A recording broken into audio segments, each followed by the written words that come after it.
네, 감사합니다. 맞습니다. 저는 스님은 아닙니다. 네, 오늘 귀한 교회 불러주셔서 감사하고요. 시간이 너무 저는 아까우니까 바로 시작하겠습니다. 몇 년 전에 제가 1월 19일 날 한겨울이죠. 경상북도 경주에서 집회를 했습니다.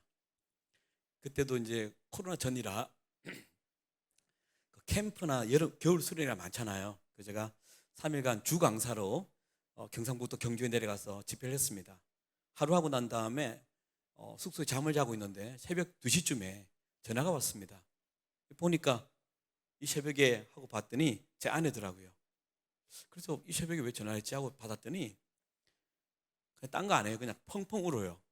울면서 하는 말이, 당신 지금 당장 서울로 올라오지 않으면 평생 후회할 일이 있을 거야 하고 그냥 울면서 끊어버렸어요.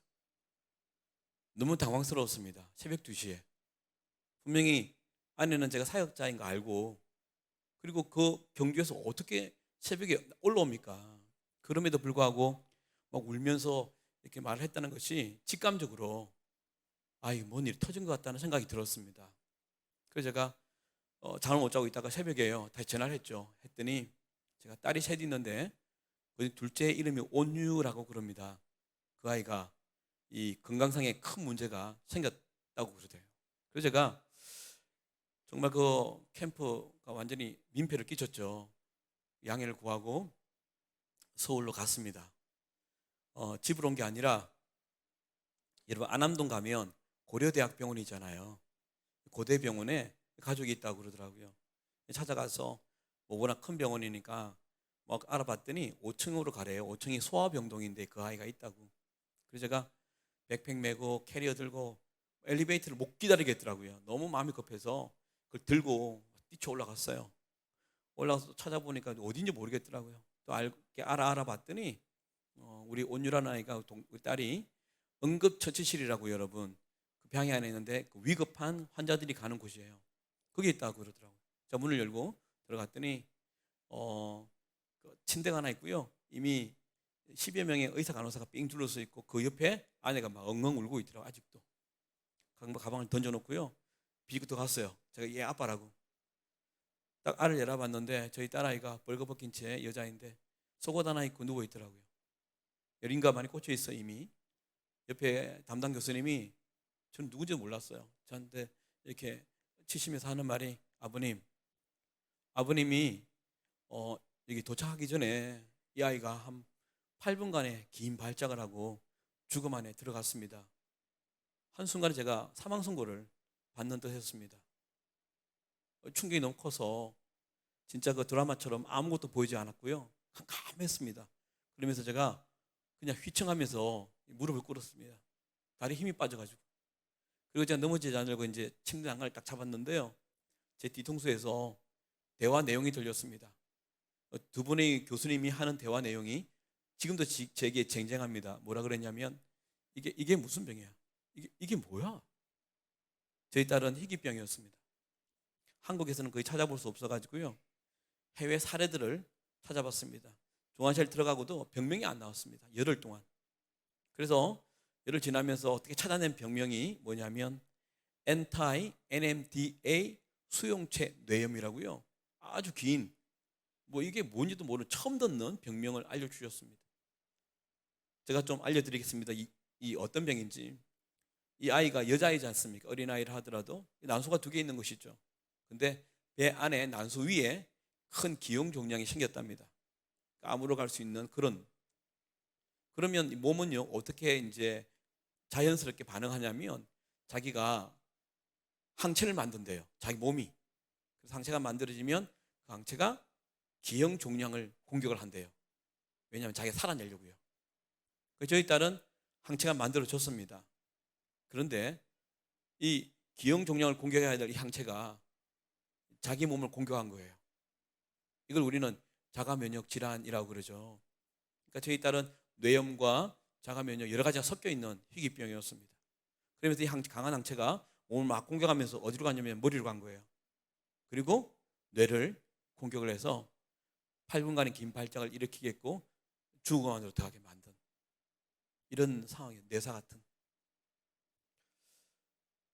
어, 저희 딸은 이제 중환자실에 있었고요. 이 병명이 나오고 난 다음에 교수님이 저와 제 아내를 불렀습니다. 중환자실 앞에서 지금도 눈에 선합니다. 뭐라 그러냐면 두 가지를 드릴 말씀이 있다고 그래요. 첫 번째는 뭐냐면 아버님 어머님 현대의학 기술로는 살릴 수가 없습니다. 병원은 그냥 냉철하게 사실만 딱 이야기하더라고요. 소망의 끈을 주지 않아요. 두 번째는 뭐라 하냐면 언제 죽을지 모르니 마음의 준비를 하시라고. 둘 다 완전히 낙담 중에 낙담을 말씀하셨죠. 그런데 참 공교롭게도 저희 딸아이 몸에서 보여지는 이 표현이 되는 것이 두 가지가 있었어요. 첫 번째는 뭐냐면 발작입니다. 이 뇌를 죽였던 항체가 온몸에 가득한 거예요. 여전히 몸을 공격하는 거예요. 여러분, 뇌가 신경의 중추 아닙니까? 내가 죽었다는 말은 아픔도 모르겠다는 말, 그렇죠? 이런 말이 되겠죠. 그런데 아니에요. 제가 그때 뭘 봤냐면 몸이 아프면 몸이 울구나 하는 걸 봤어요. 여러분, 제가 그때 중환자에서 생각한 거예요. 수족관에서 생선에 드시려고 살아있는 화를 꺼내요. 도마에 올려놓고 큰 칼로, 식칼로 목을 탁 자르내잖아요. 이제 포를 떼야 되니까 목이 딱 날아가도 이 생선이 퍼득퍼득 거리는 거 아시죠? 이런 기분이었어요. 내가 죽은데도 몸이 그렇게 우는 거예요. 어떻게 우냐면 이제 항체가 공격을 시작하잖아요. 그러면 이렇게 웁니다. 하고 이렇게 울어요. 몸이요. 그러다가 항체가 공격이 심해지면 이 아이가 와 하고 소리를 내요. 그리고 정점에 이른다 그러죠. 제일 힘들 때는 몸이 견딜 수가 없는, 너무 아프니까. 그래서 온 그 조그만 그 침대를 막 돕니다. 이해되시죠? 너무 아프니까 뭐 어쩔 줄은 모르는 거예요. 그리고 그리고 몸에 꽂혀 있는 링거가 많았거든요. 그걸 확 다 뽑아버립니다. 이게 문제예요. 왜냐하면 이 아이의 하루 맞는 약값이 좀 놀라실 거예요. 여러분이 한 달 버는 월급을 맞았습니다. 250만 원 정도를 하루 약값으로 맞았습니다. 왜냐하면 그 병원에서 마지막 어떤 약이라 다 써볼 텐데 허락을 해달라 해서 부모인 우리가 자녀가 죽음 앞에 있는데 뭐가 아깝겠습니까?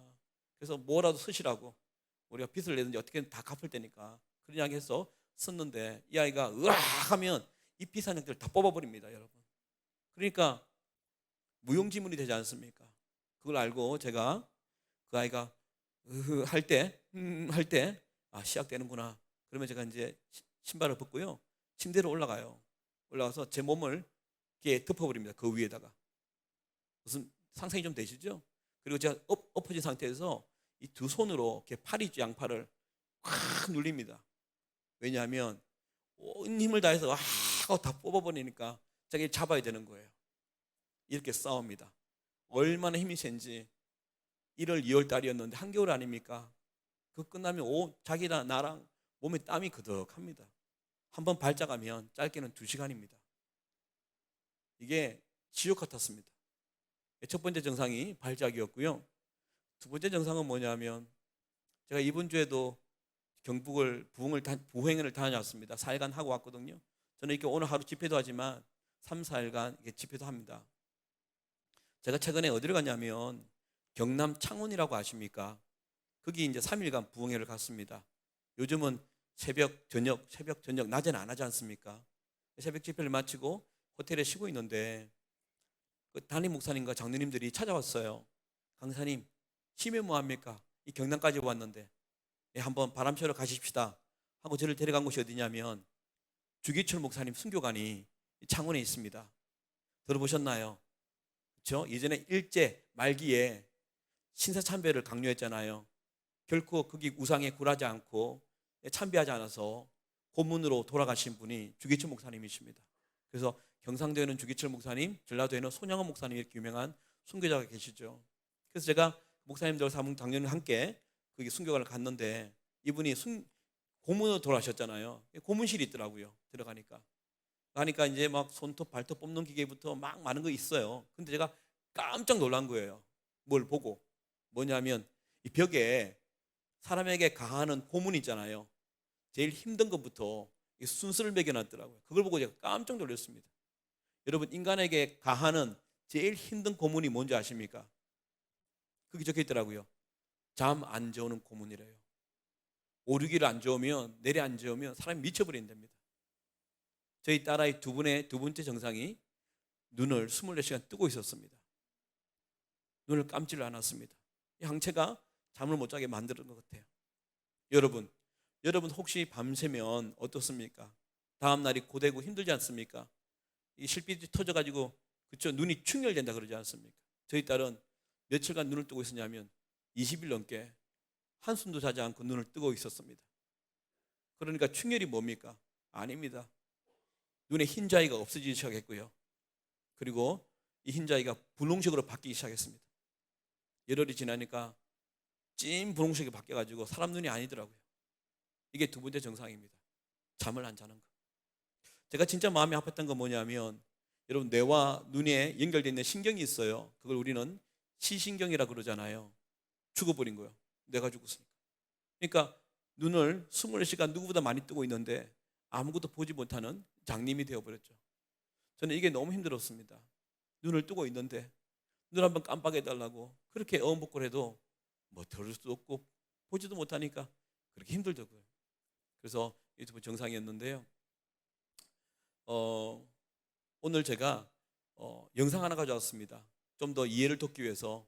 여러분, 근처에 가면 노량진에 CTS TV 방송국이 있지 않습니까? 이 연락이 온 거예요. 제가 사역자고 사역자의 딸이 죽음만 했다는 소식을 듣고 연락이 와서 그러신 거예요. 이걸 좀 방송을 하자. 왜냐하면 목사님 가정이 힘들지 않나. 하나님의 기도가, 중보하는 기도가 필요한데 이거 하면 많은 분들이 기도한다. 두 번째는 이거 하면 헌금을 많이 주셔가지고 큰 병원비에 도움이 될 것이다. 그런데 저희는 절대 반대였습니다. 왜냐하면 저희 딸아이의 생명을 가지고 한국 교회의 뭐 이벤트처럼 이런 게 하고 싫었던 거예요. 둘째는 뭐냐면 그 처자는 여자의 모습인데 그 모습을 화면으로 다 보여준다는 것이 저는 부모로서 달갑지가 않더라고요. 그런데 어떻게 설득당해서 영상을 찍었습니다. 원래 고대병원 중환자실도 이렇게 영상 못 찍게 돼 있는데 어떻게 다 찍었네요. 오늘 가져왔거든요. 저희 딸이 눈을 뜨고 있지만 아무것도 보지 못하는 상황이 나올 겁니다. CTS 방송 부탁드리겠습니다.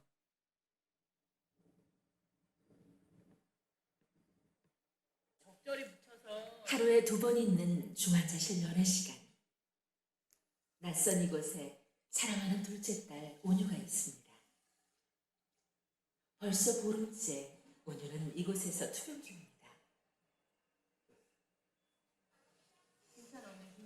온유는 며칠째 한숨도 잠을 자지 않았습니다. 우리 꿀빵하자. 열도 높고 맥박도 불안정하며 호흡도 좋지 못합니다.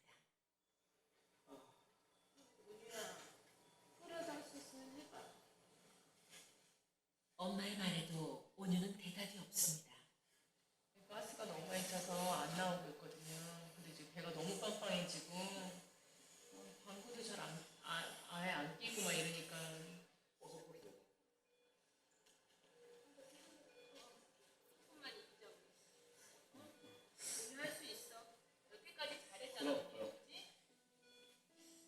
며칠 전 수술로 온유는 난소에 있는 종양을 떼어내었습니다.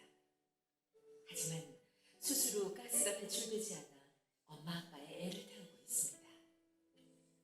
이럴 때에는 주님께 매달리는 것 외에 다른 방법이 없습니다. 도와주십시오. 도와주십시오.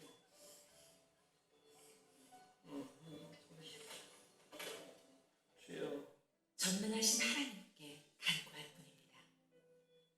조금이라도 진정이 있었으면 조금이라도 나았으면 이제 맨 처음에는 낫겠다라는 소망으로 기쁨으로 있었는데 시간이 지나면 지날수록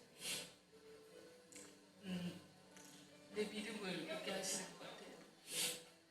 우리 온유가 천천히 가도 좋으니까 나았으면 좋겠다는 생각도 없어요, 솔직히. 지난 보름 동안 온유에게는 여러 차례 위험한 순간이 찾아왔습니다. 그때마다 병명조차 모르는 병과 싸워야 했습니다. 네, 여기까지 해주시고요. 네, 감사합니다.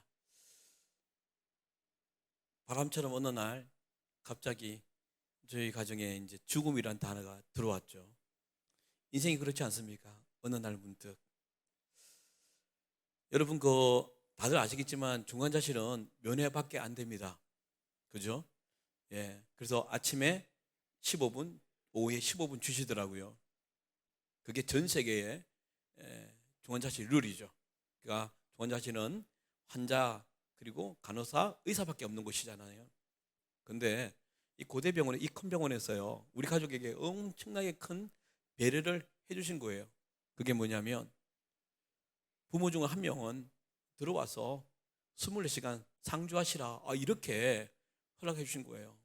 저희는 어린아이고 여자아이고 희귀병자라, 그리고 하나님의 은혜라 생각하고 한 명이라도 계속 교제할 수 있으니까 부모가 같이 있었다는 이게 너무 감사했던 거죠.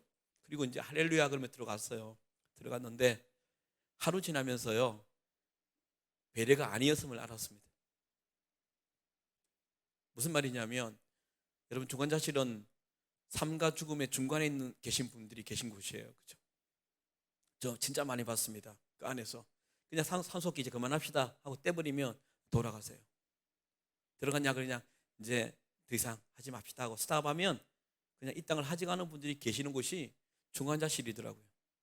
제가 살았던 날 동안 죽고 나가는 사람 정말 많이 봤습니다. 아마 제가 제일 많이 봤을 거예요. 그 안에 있으면서. 죽음이 진짜 코앞에 있더라고요. 이게 탁 치면은 죽는 거구나, 이 정도였습니다. 여러분, 사람이 죽음 앞에 서면 어떻게 하는 줄 아십니까? 거기에 이런 분 많았어요. 내가 누군데 하는 분이 많았어요. 교수도 계셨고요, 고위공직자, 자기 입으로, 그리고 뭐 회사 사장님도 계셨어요. 그런데요, 이 죽음과 같은 공포 같은 아픔이 오잖아요. 그럼 똑같아요. 체면체통이 없어지고요, 본능적으로 말하고 행동하시더라고요. 그래서 제가 불편했어요. 자기 입으로 누구라면서 한번 고통이 오니까 야 그러면서 온갖 상욕을요 다 해야 되는 거예요. 저는 그게 이해가 안 됐어요. 아니, 배웠다는 분이. 그런데 하루 지나면서 알겠더라고요. 이 죽을 만큼 아프잖아요. 자기가 보호자가 없으니까 불러야 돼요. 자기가 간호사, 의사를. 근데 안 와요. 왜냐하면 환자 수는 많은데 의료하시는 의사, 간호사 적어요, 숫자가. 그러니까 앞을 부를 때만 안 오시는 거예요. 근데 죽을 만큼 아프잖아요. 그러니까 이 진상을 떨면 나를 한 번 더 봐주겠지라는 생각이 계신가 봐요. 그러니까 막 온갖 욕을 다 하다가, 만약에 간호사 오잖아요. 그러면 어린아이처럼 살려달라고. 그래서 몰핀 있잖아요, 여러분. 그 마약 같은 몰핀, 그 진통제 달라고 얼마나 그렇게 울면서 이렇게 애고를 하는지, 그걸 보면서 우리가 들어온 게 배려가 아니었으면 알았습니다. 여러분, 중환자실은 전쟁터입니다. 삶과 죽음 앞에 있는 전쟁터라고요.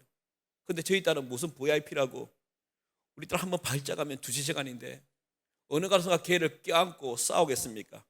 다 죽음 앞에 있는 분들인데. 그때 알았죠. 이 병원에 알고 있었구나. 이거는 부모밖에 할 수 없음을. 그래서 우리를 넣어줬구나, 알았습니다. 또 하나 이유는 이 아이의 체온이 늘 40도였어요. 거의. 우리 엄마들은 잘 아실 거예요.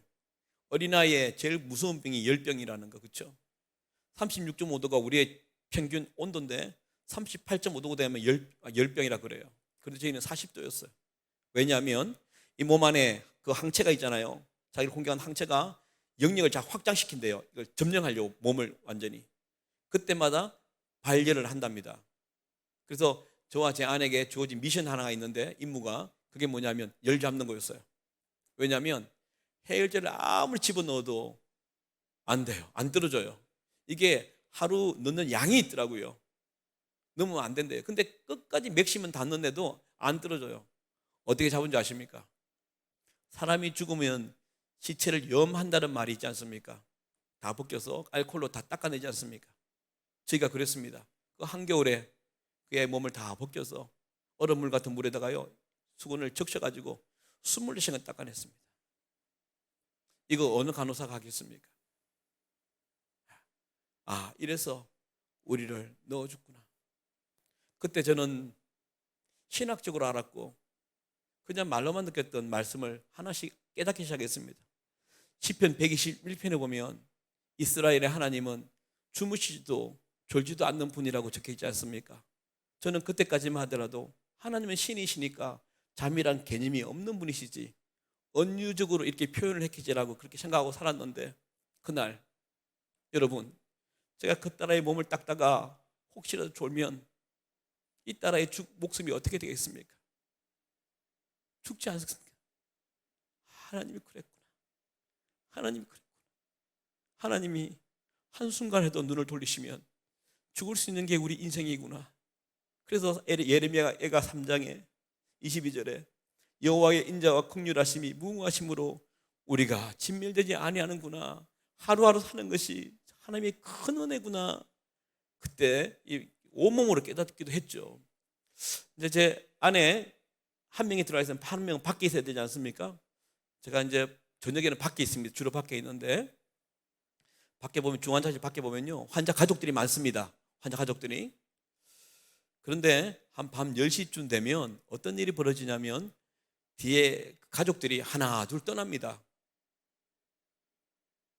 그 이유는 내일 또 와야 되잖아요. 그래서 서울에 계신 분들은 가까우니까 집으로 가시고요. 또 지방에서 오신 분들은 근처에 사우나 있죠. 그리고 모텔로 가서 하루 주무시고 오시더라고요. 그런데 서너 명은 절대 안 떠납니다. 그 자리를. 그게 바깥 문화가 연결돼서 찬바람이 많이 들어오거든요. 추워요. 그럼에도 불구하고 안 떠납니다. 그 바닥에 콘크리트 바닥에 신문지를 깔고요. 침낭을 깔아서 거기다 주구장창 앉아 있어요. 왠지 아십니까? 중환자실 천장에 보면 이 스피커 하나 달렸어요. 그 스피커는 뭐 잔잔한 음악이 나오는 게 아니라 조용히 있다가요. 어느 날 어느 순간에 이렇게 지직거리 소리가 나요. 뭔가 말을 한다는 의미겠죠. 그러면 밖에 있던 서너 명은요 심장이 뚝 떨어집니다. 왜냐하면 늘 나오는 말이 이렇습니다. 누구 가족 들어오세요. 죽었단 말이에요. 그러니까 제발 우리 가족 이름이 불려지지 않기를 그렇게 이제 있는 거죠. 근데 만약에 보세요. 좀 피곤해서 나갔다가 들어왔는데 죽어버렸어. 마지막을 못 봐, 임종을 못 본 그 억울함 아시죠? 그 중에 하나가 저였습니다. 우리 교수님이 그러지 않습니까? 언제 죽을지 모르니 마음의 준비를 하시라고.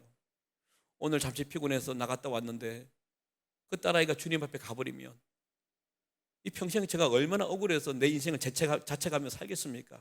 그래서 밖에 있는 거예요. 그런데 밖에 있면서 할 게 없죠. 왜냐하면 병원도 할 게 없다 그랬는데요.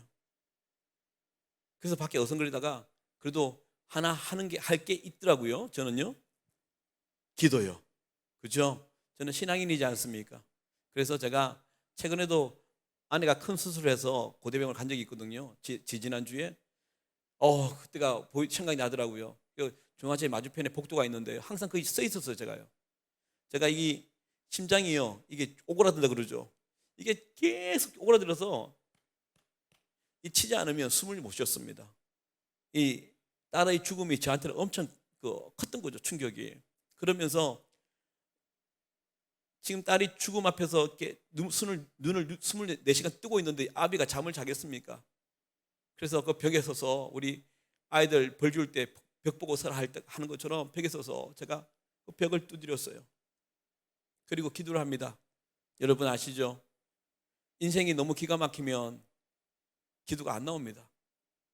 그냥 제가 헉헉거렸습니다. 그냥 헉헉거렸습니다. 몇 시간 동안에. 그럼 새벽 5시가 됩니다. 그러면 아내랑 이제 교대를 해야 됩니다. 저도 힘든 상황에서 들어가야 되는데 참 놀라운 거는 그래도 기도했다고 은혜가 주어지더라고요. 우리는 새 힘이라고 그러죠. 예, 그래서 오늘도 하나님 밤새 우리가 함께 하셨으니까 내가 이 하나님 믿고 오늘도 기쁘게 싸워야지 하고 들어갑니다. 또 하나의 또 기대감은 혹시 오늘 하나님이 역전시키지 않을까라는 이런 기대도 있으면서 들어가죠. 들어가면 거기는 방이 없지 않습니까? 이게 커튼만 치면 이게 방이 되거든요. 그래서 저게 제 딸아이가 있는 커튼을 열면서 그래도 밤새 기도하고 그렇게 기분 좋게 왔으니까 제가 항상 웃으면서 딸을 맞이하려고요. 언니야, 아빠야 하고 웃으면서 맞이하 딱 들어갑니다. 그런데 그 순간 어떤 일이 벌어지냐면 이분 웃고 있어요. 그런데 눈물은요, 뭐 뺨을 타고 흐른다잖아요. 아니에요. 그때 제가 흘렸던 눈물은요, 총알이었습니다. 진짜 앞으로 그냥 튀어나가더라고요. 그 딸을 딱 보는 순간. 그 이유는요, 내가 딸이란 말을 했지만 딸이 아니었습니다. 짐승이 한 마리 누워있는 것 같아요. 내가 죽었지 않습니까? 내 파라고 하십니까 여러분? 붙이는 거예요 이렇게. 그래서 이게 전선이 들어가서 그래프가 나오잖아요. 근데 이 아이가 으악 하면 다 뜯어버립니다. 엄청 빠릅니다. 뜯어버리고 붙였다 뜯었다 붙였다 뜯었다 하니까 이게 옷과 스티커가 머리카락에 다 묻은 거예요. 이 풀이. 그러니까 야생동물처럼 얽히고 설켜가지고 결론적으로 이게 빛을 꽂으면 안 내려갑니다. 그런 상황에 있죠. 눈은 찜 분홍시로 바뀌어버렸죠. 내가 죽었으니까 밥을 못 먹어요 여러분. 그래서 억지로 밀어 넣습니다. 어린 거로. 그러면 42cm짜리 콧줄이 있거든요 여러분. 고무 콧줄이 있는데 그걸 끼워 넣어요. 이것도 일반 사람들이 못 해가지고 끼워 넣는 의사가 따로 있어요. 그걸 끼워 넣어서 쫙 넣어서 위까지 가게 만들고요. 요거는 이게 링거로 연결합니다. 그래서 한 방울 한 방울 떨어뜨려 가지고 이 아이가 영양분을 공급을 받는 거예요. 자가로 못 하니까. 저와 여러분들은 급하면 물에 말아 드시면 한 끼 그냥 5분 안에 먹지 않습니까? 그 아이는 한 끼가 5시간입니다. 한 방울 한 방울 이게 되니까요. 결국은 하루 종일 밥을 먹는 거예요. 그런데 정말 안타까운 때가 언제냐면 거의 5시간 다 먹었잖아요. 다 먹였는데 그때 발작이 오면 으악 하고 또 뽑아버립니다.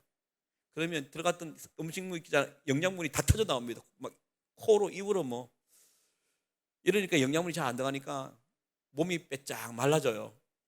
특별히 여자아이인데 어린아이인데 얼마나 이 손등이 뽀송뽀송하겠습니까? 그죠? 근데 이게 살이 쫙 빠지면서 색깔이 검은색으로 바뀝니다. 검게 바뀝니다. 손등이. 그리고 팔뚝으로 옮겨지고요. 그 다음에 이게 쩍쩍 갈라집니다. 논바닥, 가뭄에 논바닥 갈라지듯이. 지금도 기억납니다. 그때 제 아내와 그런 이야기 했습니다. 우리 온유는 평생 바를 로션을 다 바른다고. 떡처럼 발랐습니다. 아까 보셨죠? 몸이 내성마비처럼 뒤틀려 버렸지 않습니까? 이게 어떻게 제 딸입니까? 그러니까 저는 울면서 시작을 하는 거예요. 힘들더라고요. 하나님께 진짜 절박하게 기도했습니다. 그런데 여러분, 제가 이 과정을 통해서 하나씩 깨닫는 게 있었습니다. 그게 뭐냐면 세상에 두 개구나를 알았습니다. 세상이 두 개더라고요. 하나의 세상은요, 여러분이 살아가는 세상이 있어요. 또 하나의 세상은요, 죽음이라는 세상이 있어요, 여러분. 그게 갇혀진 저와 제 딸을 봤습니다. 믿지 않으시겠지만 저 그래 살았습니다. 병원 안에 편의점 갈 때, 밖에 약 타러 갈 때요, 꼭 제가 큰 풍선에 갇혀가지고 밀면서 가는 거예요. 그러면서 제가 그런 이야기 제가 했습니다. 혼자서. 나도 저 세상에 살았었는데. 이러니까 수많은 사람들이 저희 가정에게 위로와 격려를 보냈거든요. 하나도 안 들려요. 왜? 세상이 다르니까. 죽음을 아십니까? 이렇게 되니까 안 들려요. 그냥 여러분의 위로와 격려가 사치스럽게 들렸어요. 그리고 너무 힘들었습니다. 그때 깨달았습니다. 와, 인간에게 주어진 가장 큰 형벌이 이거구나. 어떤 암이나 죽을 병에 걸려서 고통하면 자기가 죽는 것보다 더 힘든 게 있더라고요. 그게 뭐냐고요? 자식이 죽는 것을 보는 부모의 심정이었습니다. 아무것도 해줄 수 없는, 그냥 지켜봐야 되는. 그게 너무 힘들어서 하나님께 살려달라고 그렇게 소리쳤잖아요. 기도가 바뀌더군요. 바꿔달라고. 제발 저를 데려가시고 이 딸을 좀 낳아달라고 그렇게 기도를 했습니다. 어느 날 어느 날 밤새 발작이 심했습니다. 그리고 새벽 한 7시쯤 되니까, 겨울이니까 5시 반, 6시 반, 7시 되니까 해가 떠오르더라고요. 우리는 희망의 태양이라 그러는데 제게는 오늘 또 몇 번의 이 엄청난 발작이 올까라는 절망이 엄습했는데, 그 순간에 저를 이해할 사람이 한 분도 없다고 생각했는데, 한 분의 이름이 제 마음을 공감하는 분이 있다는 것을 알았습니다. 하나님이었죠. 하나님이 자기의 아들을 죽였다는 사실이 그때 문득 떠올랐습니다. 그런데 여러분, 그걸 깨닫는 순간 지금도 기억합니다. 제 입에서 터져나온 말이 있습니다. 이렇게 말했죠. 하나님, 이렇게 아프셨습니까? 하나님, 당신의 아들이 십자가에 달려서 그 창을 꼽히면서 심장이 터져나가는 것을 봤을 때 심장이 찢어진다는 말이 이 말이었습니까? 그제서야 그게 제가 느껴지는 거예요. 그런데 이 말이 뭡니까? 하나님, 저 이제 알았습니다. 이렇게 아픈 거 모르고 제가 너무 죄송합니다라는 말을 했거든요. 그 말이 뭡니까? 저는 하나님의 사랑을 진짜 몰랐던 것이죠. 하나님이 그 크신 은혜가 뭔지 모르고 살았었어요. 꼭 그 말은요, 저 태어나니까 모태신앙이더라고요. 부모님 손에 끌려서 그냥 강제로 교회 다녔습니다. 꾸벅꾸벅 졸면서도 하나님의 은혜가 뭔지, 사랑이 뭔지 듣다 보니까 귀에 못이 박히도록 그렇게 들었습니다. 저는 신학 공부하려고 미국 갔습니다. 유학 가서 공부했습니다. 결국 뭡니까? 저는 하나님을 안 것이 삼자를 통해서 간접 경험한 거죠. 그리고 공부해서 하나님의 사랑이 이렇구나라고 알고 있었습니다. 그러면서 설교와 다녔습니다. 문득 그 생각이 나더군요. 그 말씀이 소경을 인도하면 둘 다 구덩이에 빠진다는 말씀. 하나님의 사랑을 모르면서 아는 척 막 나눴던 그 설교가, 그 설교를 듣고 어떤 많은 사람들이 얼마나 많이 잘못 알고 있었을까 하는 그런 거 있지 않습니까? 그때부터 제 입에서는 회개가 막 나오기 시작했습니다. 그 놀랍죠. 이게 막 퍼즐 맞히듯이요. 그 죽음 앞에서 막 뭐가 맞춰지는 거예요. 자, 보세요. 제가 그때 정말 엄청난 사실 또 하나 아는 게 뭔지 아십니까? 저는 하나님의 사랑을 참 잘한다 생각했는데 전혀 몰랐지 않습니까? 제 딸의 죽음 앞에서 서봤을 때 아버지의 마음을 알았지 않습니까? 이겁니다. 저는 제 자신을 잘 모르더군요. 저는 괜찮은 목사인 줄 알았습니다. 그런데 그날 이 가면이 벗겨지기 시작했습니다. 사람은 언제 자기 자신을 보는 줄 아십니까? 사람은요, 죽음 앞에 섰을 때 자기 모습을 보는 실존이더라고요. 제가 최근에 익산이라는 곳을 집회가 다녀왔거든요. 근데 집회 마치고 난 다음에 목사님과 사모님 치면서 밥을 먹었는데 사모님이 그러세요. 목사님, 저 자궁암 3기입니다. 말기로 가는.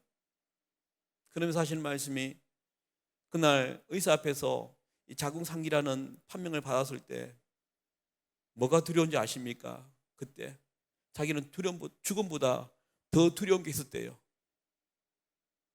나는 구원을 받을 수 있을까? 죽음 앞에 서보니까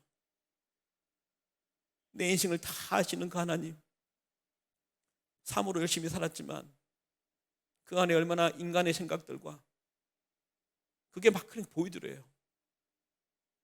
그러니까 저도 죽음 앞에 서보니까 제가 어떤 인간인지 포기되었습니다. 너무 죄송하지만 제가 나누겠습니다. 제가 어떤 사람이었냐면 엄난했습니다. 주일에는 강단에서 거룩한 가운을 입고 말씀을 전했지만 골방에 있을 때, 혼자 있을 때는 늘 그 엄난에 기웃기웃거리고 유혹에 흔들렸던 사람이었습니다. 저는 이런 사람이었습니다. 이거 참 중요하거든요. 여러분, 신앙이란 건 뭡니까? 말씀에 뿌리를 내려서 그 말씀대로 살아가려고 애쓰는 그 삶이 신앙이지 않습니까? 근데 여러분 아십니까? 우리 안에는 신앙보다 더 큰 힘을 발휘하는 것이 있더라고요. 그게 뭐냐면 신념입니다. 자기 신념이고 자기 이념인 것이죠. 사사기 때 일어났던 자기의 소견대로 하나님을 믿는 사람들, 자기는 하나님 편이 되지 않으면서 늘 하나님이 자기 편이라고 믿는 사람들. 교회에서는 주여 믿습니다, 순종하겠나이다 그러면서 교회 밖 살 때는 내가 추구하는 가치를 따라 살고 있고요, 내가 경험했던 것이 옳은 것이고,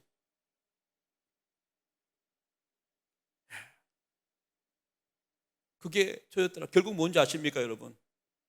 인본주의죠. 그래서 하나님이 필요한 것은 내가 잘 되기 위해서 하나님이 필요한 것이죠. 그게 저였습니다. 그리고 저는 하나님께 인색했습니다. 헌금 낼 때요 늘 따졌습니다. 이것 빼고 저것 빼고 저것 빼고 이것 빼고. 그런데 받기는 늘 좋아했었습니다. 그러니까 어떤 일이 벌어집니까?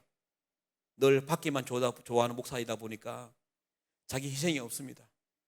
그러니까 결국 사람에게도 희생하지 않습니다. 여러분, 기독교는 종교가 아닙니다. 저는 그렇게 생각합니다. 기독교는 생명입니다. 하나님이 당신의 생명을 우리에게 줬잖아요. 그죠? 그 생명을 가지고 우리가 또 그 생명을 나누는 거지 않습니까? 그런데 한국교회는 더 이상 자기 희생을 안 합니다. 큰 교회에서 보십시오. 근데 이 큰 교회 나무라는 게 아니라 많은 분들이 봉사하지 않기 위해서 숨어서 그냥 종교 행위하기 위해서 큰 교회를 택한다는 선택지가 많더라고요. 목사님이 헌금 설교하면 싫어합니다. 왜 내 지갑을 자꾸 열게 하냐고. 여러분, 누가복음에도 그렇습니다. 12장에 보면 바리새인들은 돈을 좋아하는 자들이라. 이 모든 것을 듣고 비웃거늘 예수님이 이렇게 말씀하셨습니다. 너희는 하나님과 재물을 겸하여 섬길 수 없느니라. 집 하인이 두 주인을 섬길 수 없나니 혹 이를 미워하고 저를 사랑하거나 혹 이를 중히 여기고 저를 경히 여길 것임이라. 너희는 하나님과 재물을 겸하여 섬길 수 없다니까. 그 다음 말이 바리새인들은 돈을 좋아하는 자들이라. 이 모든 것을 듣고 비웃고 예수가 한 말도 비웃어버린 사람들. 그러니까 세상이 우리를 인정하지 않습니다. 집단 이기주의라 그럽니다, 교회를. 근데 그게 저였더라고요. 저는 하나님의 이름을 이용해서 인기 있는 목사, 유명하다는 목사가 되고 싶었던 것이 사실 제 안에 욕망이었습니다. 큰 교회에서 월급 꼬박꼬박 받으면서 돈 걱정하지 않는 것이 제 모습이었는데 그날 이 죽음 앞에서 제 모습을 보게 된 것입니다. 그러니까 또 기도가 바뀌었습니다. 회개가 시작되었습니다. 여러분, 이게 또 어떻게 맞춰졌냐면요, 병원에서 그랬습니다. 이 아이 살릴 수 없다고, 그죠? 그러면 병원이 포기한 이 아이를 살릴 수 있는 분은 누구이겠습니까? 하나님이지 않습니까? 그러면 내가 하나님이 듣는 기도를 해서 그분을 움직이게 해서 그분이 우리 딸을 살리는 거 아니겠습니까? 그런데 그때 하나 알았습니다. 하나님은 아무의 기도를 듣는 분이 아니구나 그랬습니다. 우리가 평소에는 하나님 생각하지 않다가 인생에 문제가 생기고 장애물이 생기고 내 능력 밖의 일이 터져버리면 하나님께 우리가 정성대로 기도하지 않습니까? 그 기도 들어주셨습니까? 우리가 기도를 잘못 알고 있었더라고요. 제가 그랬더라고요. 그때 제 안에서 말씀 하나가 주어졌습니다. 시편 66편 18절입니다. 내가 나의 마음에 죄악을 품었더라면 주께서 듣지 아니하시리라. 이사야서 59장 1절 3절에 이런 말씀이 있습니다. 여호와의 손이 짧아 구원하지 못하심도 아니요 귀가 둔하여 듣지 못하심도 아니라 오직 너희의 죄악이 너희와 너희 하나님 사이를 갈라놓았고 너희 죄가 그의 얼굴을 가리어서 너희 기도를 듣지 못하게 하셨습니다. 이는 너희의 손의 피가 너희 손가락에는 죄악에 더러워졌으며 너희 입술은 거짓을 말하며 너희 혀는 악독을 내밀어. 예수를 믿는다고 종교 행위를 하는데 순간순간 내 이익 때문에 거짓말을 하고 편법을 하고 불법을 하고 탈세를 하고 그러면서 하나님께 기도했을 때 하나님은 얼굴을 가리신답니다. 이사야서 1장 15절 그랬지 않습니까? 너희가 손을 펼 때에 내가 나의 얼굴을 가릴 테니 너희가 많이 기도할지라도 내가 듣지 아니하리니 이는 너희의 손에 피가 가득함이라. 결국 우리는 문제가 생기면 무속신앙처럼 천지신명에 공하는 것처럼 정성을 드립니다.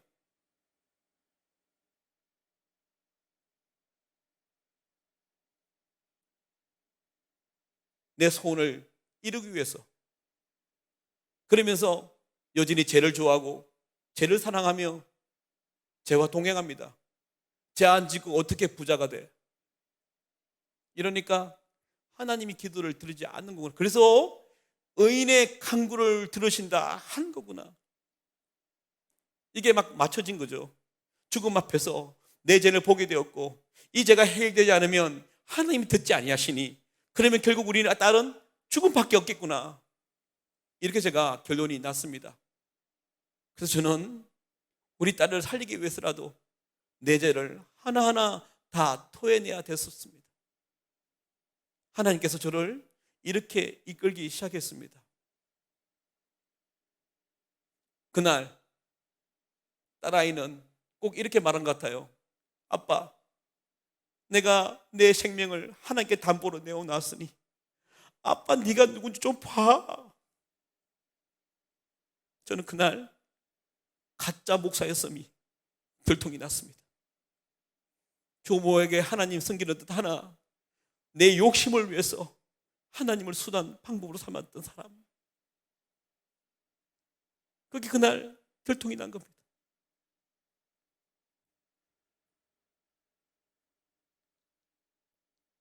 그래서 저는 그 고백했습니다. 시련이 특별한 은혜구나. 이 딸아이의 죽음이 없었더라면 저는 지금도 내가 잘난 쪽으로 살 겁니다.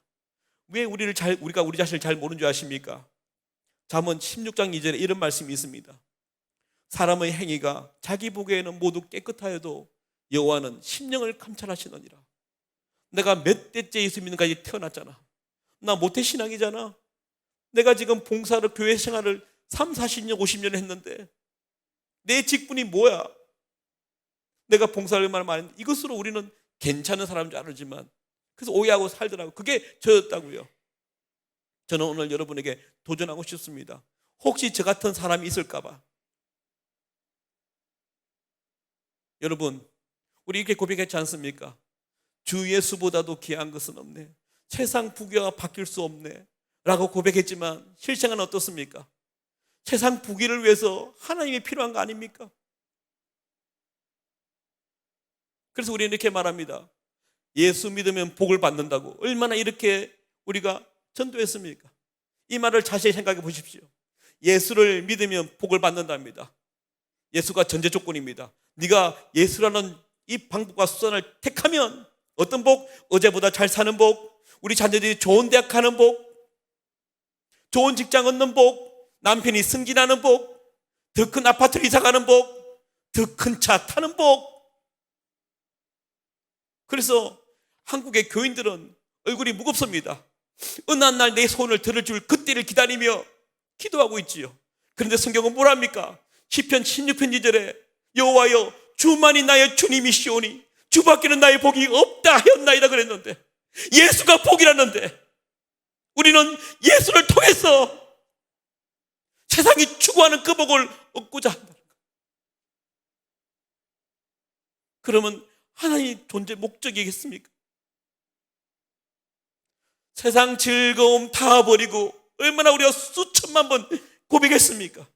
그런데 세상 즐거움 너무 좋지 않습니까? 한국 드라마 왕국입니다. 아무리 피곤해도 소파에 들어 누워서 리모컨 돌리지 않습니까? 그런데 그렇게 먼지 묻은 성경 하나 꺼내서 그것을 펼 수 있는 것은 얼마나 힘든지.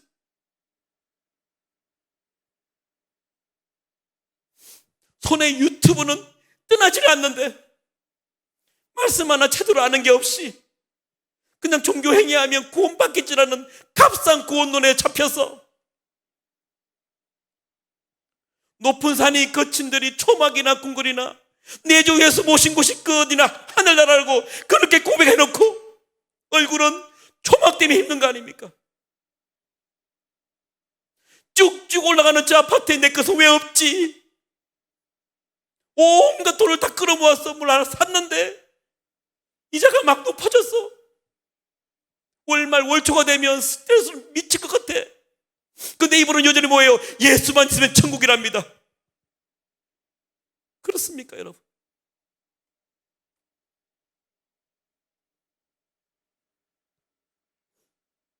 여러분, 제가 처음 가는 가게에 이렇게 들어가면요, 식당을 가면 한번 둘러보는 이렇게 습관이 있어요. 그런데 이게 보면 제가 처음 갔던 곳인데도 이 가게 주인이 그 교회를 다니는지 다니지 않는지 아는 방법이 하나 있어요. 그게 뭐냐면 계산대 뒤에 벽에 액자가 하나 붙어 있죠. 그런 경험이 있으시죠? 액자에 성경 말씀이 적혀 있어요. 가장 많이 적혀 있는 성경 말씀 여러분 아시죠? 네 시작은 미약하 있으나 네 자손은 창대하리라. 이건 예수 믿지 않는 사람도 알더라고요. 워낙 복된 말씀이라. 근데 여러분, 제가 최근에 어느 전교인 수련회 심야 집회를 금요일날 갔어요. 갔는데 장로님이 대표 기도를 하세요. 이렇게 말씀하셨어요. 하나님, 코로나 기간 동안 우리의 가정과 교회가 많이 피폐했습니다. 그러나 하나님, 우리 오늘도 수련을 하는데 그 이유는 주께서 말씀하신 것처럼 네 시작은 미약하였으나 네 나중은 심히 창대라는 이 말씀을 믿고 우리가 이 수련을 시작합니다. 그러면서 기도하니까 좀 아멘 아멘 그러세요. 근데 여러분 아시죠? 이 장로님의 기도가 잘못되었다는 거. 하나님이 하실 말씀이 아닙니다. 그럴듯하게 들리지 않습니까? 하나님이 하실 말씀이 아니라 욥의 친구 수아 사람 빌닷이 한 말입니다. 첫 번째는 하나님이 하실 말씀이 아니고요, 두 번째는 문맥에도 맞지가 않습니다. 여러분, 욥기 8장 7절에 있는 말씀인데 1절부터 읽어보십시오. 이렇게 나옵니다. 이 말이, 욥, 네가 왜 이렇게 고통 고난을 당하는 줄 아느냐? 그 이유는 너와 네 자녀가 하나님께 범죄했기 때문이야. 네가 회개하고 돌았으면 네 시작은 미약하 있으나 네 나중은 심히 창대하리라. 이렇게 나온 말이거든요. 근데 왜 이 말이 문맥에 맞지 않느냐? 욥기는 1장 1절부터 이렇게 말하고 있습니다. 성경은 우스라는 땅에 욥이라 불리는 사람이 있는데 그와 같이 온전하고 정직하여 하나님을 경외하며 악에서 떠난 자가 세상에 없더라라고 칭찬으로 시작합니다. 이 고통은 욥의 죄악 때문이 아니라는 것이죠. 그리고 1장 8절에 가면 여호와께서 사탄에게 이렇게 말씀하십니다. 여호와께서 사탄에게 이르시되 네가 내 종 욥을 주의하여 보았느냐? 그와 같이 온전하고 정직하여 하나님을 경외하며 악에서 떠난 자가 세상에 없더라. 그렇죠?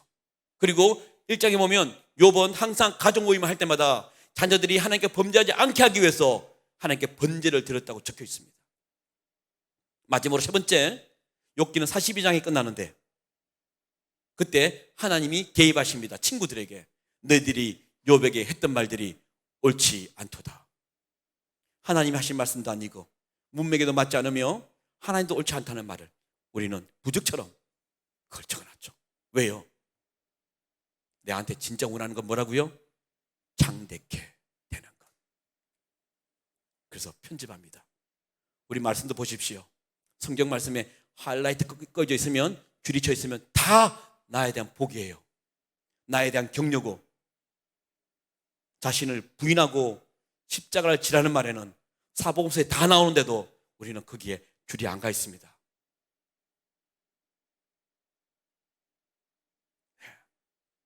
과연 우리는 뭘까요? 여러분, 오늘 제가 이렇게 왜 강력하게 이야기하는 줄 아십니까? 고린도후서 10장에 성경 분명히 말합니다. 이는 우리가 다 반드시, 얼마나 중요하면 이 접두를 4개나 붙였을까요? 이는 우리가 다 반드시 그리스도의 심판대 앞에 나타나게 되어 각각 선악간에 그 몸으로 행한 것을 따라 다 받게 하려 함이라. 가짜로 살다가, 무늬만 예수 믿는 것처럼 살다가, 기독교인 코스프레 하다가 오늘 밤 주님 부르시면 어찌하겠습니까? 히브리서 4장 13절에 지으신 것이 하나도 그 앞에 나타나지 않음이 없고 우리를 결산할 그분의 눈앞에 만물이 벌거벗음같이 다 드러나느니라 했는데, 오늘 이 밤에 주님 우리 부르시면 어떻게 하시겠습니까? 죽음이 안 온다고요? 여러분, 저희 딸 적어도 90년은 더 살 나이 아닙니까? 그런데 하나님이 부르시니까 가는 게 인생임을 그때 봤습니다. 너무 죄송하지만 이태원 참사 보십시오. 10대 20대 아닙니까? 그날 그들이 신발을 신고 나갈 때 오늘이 나의 인생의 마지막 날이라고 누가 생각했겠습니까? 인생이 어느 날 문득이더라고요. 하나님은 오늘 우리에게 큰 은혜와 긍휼을 베푸심을 저는 확신합니다. 아멘, 아멘. 여러분, 오늘 저는 여러분에게 죄책감을 주러 온 게 아닙니다. 그런 권리도 없고요. 제가 왜 이 말을 하냐면, 제가 당해보니까, 잘못 살았던 것 당해보니까, 들통이 나야만 형통이 흐르는구나, 그걸 한 겁니다. 여러분, 우리가 이렇게 수백 명의 사람이 앉아있지만 하나님 눈에는 누가 진짜인지 가짜인지 다 압니다. 왜요? 디모데후서 2장 19절에 주께서 자기 백성을 아신다 하며 라고 되어 있거든요. 갈라디아서 6장 7절에 뭐랬습니까? 너희는 내 자신을 스스로 속이지 말라. 하느님은 만유리 여김을 받지 않는, 속지 않는답니다, 여러분. 그런데 가짜로 살아보십시오. 교회 생활도 힘들고 세상도 힘들고 기도 응답도 안 되고 결국 주님 앞에 섰을 때 나는 거뜬히 구원의 힘을 통할 줄 알았는데 내 침을 당해서 슬피 울며 이를 가는 그런 인생이 나가 아니라고 어떻게 말할 수 있습니까? 왜냐하면 아까 말씀드렸지 않습니까? 드라마 한 편보다 못한 하나님, 핸드폰보다 못한 하나님. 여러분, 구원은 일반 축복입니다. 죄송합니다. 모든 사람에게 주어졌죠. 그렇죠? 그래서 죄인이든 창녀든 세리든 상관없이 그가 믿음으로 예수를 영접하고 그 은혜로 구원을 받지 않습니까? 그런데 여러분 아십니까? 하늘의 복은 아무에게나 주지 않는답니다. 그냥 내가 직분을 받고 몇 대지 예수를 믿고 교회 봉사를 잘하고 해서 주어지지 않는답니다. 하늘의 복은 주님 보셨을 때 당신의 백성, 당신의 자녀에게만 주신답니다. 그래서 오늘 여러분 제가 말씀드리고 싶은 것은 들통나셔서 하늘의 형통을 누리시라고요. 세상은요, 숨어서 나쁜 짓을 했습니다. 성매매를 하고 마약을 하고 도박을 하고 사기를 치고 들통납니다. 어떻게 됩니까? 감옥행입니다. 그렇죠? 포털 앞에 서서 자기 인생이 너무 부끄러우니까 모자를 누르쓰고 마스크를 낍니다. 그리고 얼굴을 가립니다. 부끄러우니까. 근데 여러분 아십니까? 세상은 들통나면 이런 대가를 치르지만 하나님 앞에서는 들통이 나면 하늘의 형통이 그때 흐르기 시작합니다. 저는 오늘 저희 가정을 통해서 사실 그렇지 않습니까? 사람은 죽음 앞에 서봐야 자기 모습을 보는데 저희같이 이런 일을 당하면 절대 안 되십니다. 너무 힘들어요. 그래서 하나님이 저희 가정을 통해서 이렇게 마음을 전하지 않는가 저는 생각을 합니다. 오늘 사실은 좀 짧게 하려고 했는데요, 목사님 제게 격려하셨습니다. 좀 길게 해도 된다고. 괜찮겠습니까? 예, 드리고 싶은 게 많아서 그렇습니다. 저희는요 치료라는 단어를 안 썼습니다. 왜냐하면 사례가 없잖아요. 희귀병이잖아요. 그래서 우리는 항상 그랬어요. A 해보자. 안 돼? 그럼 B 해보자. 그럼 안 돼? 그럼 C. 그러다가 뭐 하나 얻어 걸리면 이거였습니다. 네. 첫 번째 해보자가 혈장 분리술이었습니다. 그게 뭐냐면요, 제 딸이 누워있잖아요. 누워있는데 4명의 스페셜리스트가요, 큰 철제 기구가 있어요. 딕사각형입니다. 이 바퀴가 4개 달렸고요, 무거운 그 물체를 밀고 들어옵니다. 이렇게 들어와서 딸아이 누워있는데 옆에 세웁니다. 그리고 뭘 하냐면 하나 물 끄집어내는데 이만한 대바늘입니다. 주사입니다. 아주 길고 굵습니다. 그거 어디 사용하냐, 그게 뒤에 호수가 끼어가지고요, 그 기계에 연결되어 있습니다. 그걸 어디 사용하냐면 제 딸이 누워있잖아요. 여기 옷을 딱 걸치면서 쇄골 있죠, 여기다가 딱 집어넣습니다. 그 두껍고 긴 거를. 근데 마취를 안 합니다.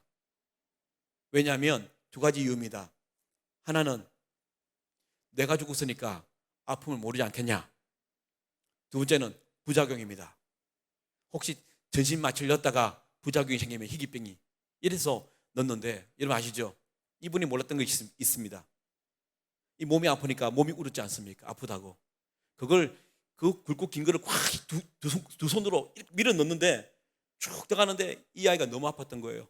으아! 하더니 이걸 탁 쳤더니 이 겨드랑이에 훅 잘못 꽂혀버린 거예요.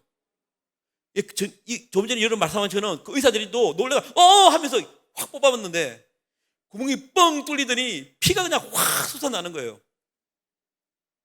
잘못한 거예요, 이분들이. 뭐냐면 내가 죽었으니까 아픔을 모를 거야 생각했잖아요. 근데 이 아이는 몸이 아프니까 표현하지 않습니까? 이걸 몰랐던 겁니다. 그래서 피가 안 멈춰져 가지고 구멍이 너무 크게 뚫려 깊게 뚫려 가지고 3일간 지혈을 했습니다. 3일간. 그리고 지혈이 좀 되니까 연락하니까 또 온 거예요. 왜 왔냐면 언제 죽을지 모르니 빨리 해야 된다고. 그래서 이번에 왔는데 아는 거예요. 이게 몸이 아프니까 울더라. 이번에는 또 마취를 안 하는 거예요. 대신에 긴 흰 천을 4개를 가져왔습니다. 그걸로 사지를 묶어버렸습니다. 침대에 꼭 묶으면 이게 못 움직이잖아요. 그래서 제가 팔 하나, 아내가 팔 하나, 간호사 둘이 발 하나 그렇게 잡고 집어넣는 거예요. 이 아이가 얼마나 아픈지 막 와 그러는데 막 침대가 흔들리죠. 제가 막 펑펑 울었습니다. 내가 아프면 내가 죽고 내가 얼마나 아프면, 이런 마음이 드니까 제가 2분을 쫓겨났습니다. 지금 아버지가 도움이 되지 못하면 이런 방해가 할 수 있냐고, 나가시라고. 제가 2분 쫓겨났는데 그만큼 힘들었습니다. 그게 쭉 눌리면 어디로 가냐면 여러분 심장이 있죠. 심장으로 들어가요. 딱 들어가면 버튼을 딱 눌립니다. 눌리면 심장이 피를 다 뽑습니다. 피를 쭉 뽑아서 그 기계에 넣습니다. 그 안에 용기가 있거든요. 죽지 않을 만큼 피가 딱 들어가면 스탑하고요, 다른 버튼을 딱 눌립니다. 그러면 피를 딱 받았던 그 용기가 그 안에서 소리를 내면서 팍 돕니다. 돌면 원심력이 생겨서 무거운 거 깔았잖아요. 백혈구, 적혈구 깔았고요, 누런 혈소판이 뜬답니다. 가벼우니까. 거기에 우리 딸아이 공격한 항체가 있는 거예요. 그걸 잡아내는 거죠. 이게 혈장 분리술입니다. 이걸 하면 얼마나 힘든지 모릅니다. 얼굴이 그냥 시체가 됩니다. 시체가 피를 다 빨려가지고요 하얗게 변합니다. 그리고 수혈을 하거든요. 이때 발작이 오면 지옥 중에 생지옥이 되는 거예요. 그날이었습니다. 그날 이거 혈장 분리술 하고 난 다음에 방에 와서 있는데 발작이 시작된 거예요. 얼마나 힘든지. 그래도 2시간을 했습니다. 제가 감사했죠. 고맙다 온유야, 그래도 짧게 2시간 했구나. 이제 2시간이 참 짧게 된 거죠. 그래서 이제 제가 옆에 정리를 하고 막 움직이고 막 그랬으니까, 싸웠으니까 정리를 하고 딱 보는데 이 아이가 조금 전에 그렇게 소리를 지르고 막 악을 씻었던 그 아이가 아무 일 없다는 것처럼 눈을 끔뻑끔뻑 뜨고 있는데 아까 다르게 이렇게 뭘 씹고 있는 거예요. 제가 너무 이상하지 않습니까? 준 게 없는데 뭘 씹지? 그래서 제가 겁도 없이 그냥 입을 열었습니다. 뭘 씹는가 딱 봤는데 보는 순간 기절 초풍을 하죠. 제가요. 뭘 씹으니까 신유하니까요 여러분, 뺨이 있죠. 안쪽에, 이 안쪽에 부드러운 살갗을 어금니로 뜯은 겁니다. 발작하면서 뜯었나 봐요. 여는데 이 살갗이요, 살덩어리가 덜렁덜렁 이렇게 왔다 갔다 하는 거예요. 자기 살을 막 씻고 있더라고요. 제가 너무 놀라서 하고 이렇게 소리를 지르면서 놓쳐버렸습니다. 놓쳐버렸더니 얘가 닿더니 조금 있으니까요, 이 뺨이 불러오더니 피가 막 터져 나오기 시작했습니다. 안에 뭘 또 씹었는지 막 피가 막 나오는데 걔는 그냥 멀뚱멀뚱 있는 거예요. 제가 너무 놀라서 간호사님 불렀어요. 불렀더니 간호사 뛰쳐오더니 너무 놀라는 거예요. 막 피가 흘러나오니까. 근데 빨라요. 석천 하니까 옆에 있는 간호사가 막 호수를 끌어오더니 입에 딱 넣으니까 피가 막 빠져나가고요. 옆에 간호사한테 뭐라냐면 마우스피스 그래요. 그랬더니 이만한 두꺼운 플라스틱을 가져오는 입에 딱 넣었어요. 그러니까 멋있게 고정을 시킨 것이죠. 그리고 이제 흰 테이프를 막 밴드를 발랐어요. 흉측했죠. 그런데 옆에서 또 간호사 또 막 진상을 뜨니까 도와주러 나가시더라고요. 그러니까 엉거처침하고 나갔어요. 저와 둘이 남은 거죠. 저 막 몸이 막 떨고 있어서 이렇게 진짜 막 눈앞에 잔상이라 그러죠. 조금 전에 그 막 살덩어리가 왔다 갔다 하는 게 막 보일 느낌도 들고 얼굴에 피투성이고 프랭키슈타인도 아니고 막 입에 뭐가 들어가 있고. 그래서 제가 피를 좀 닦으려고 얼굴에 너무 묻어 있어서 닦아내는데 이 아랫입술에요, 하얀 네모난 물체가 하나 붙어 있더라고요. 입술에 여기에. 이게 뭐지? 아까 없었는데 하고 그걸 집어서 보는 순간 제가 하나님에 대한 분노가 확 올라왔어요. 이게 뭔지 아십니까? 제 딸아이의 앞니였습니다. 마우스피스를 넣는 순간에 얘가 칵 씹어서 툭 빠져가지고 여기에 붙어 있던 거예요. 그걸 보는 순간 내가 그동안 우리 어떻게 배웠습니까? 내 영혼은 어찌하여 네가 낭망하느냐. 오히려 감사하고 찬송해야지 배웠기 때문에 그렇게 억지로 꾹꾹 누르면서 남 앞에서 감사한다고 말을 했는데 이것이 그냥 딸아이, 내 손가락 위에 있는 딸아이 흰 치아를 보는 순간 이게 터져버린 거예요. 하나님, 이게 어떻게 이럴 수가 있냐고. 그러면서 지나간 온유에 관한 생각이 사람들이 훅 지나갔습니다.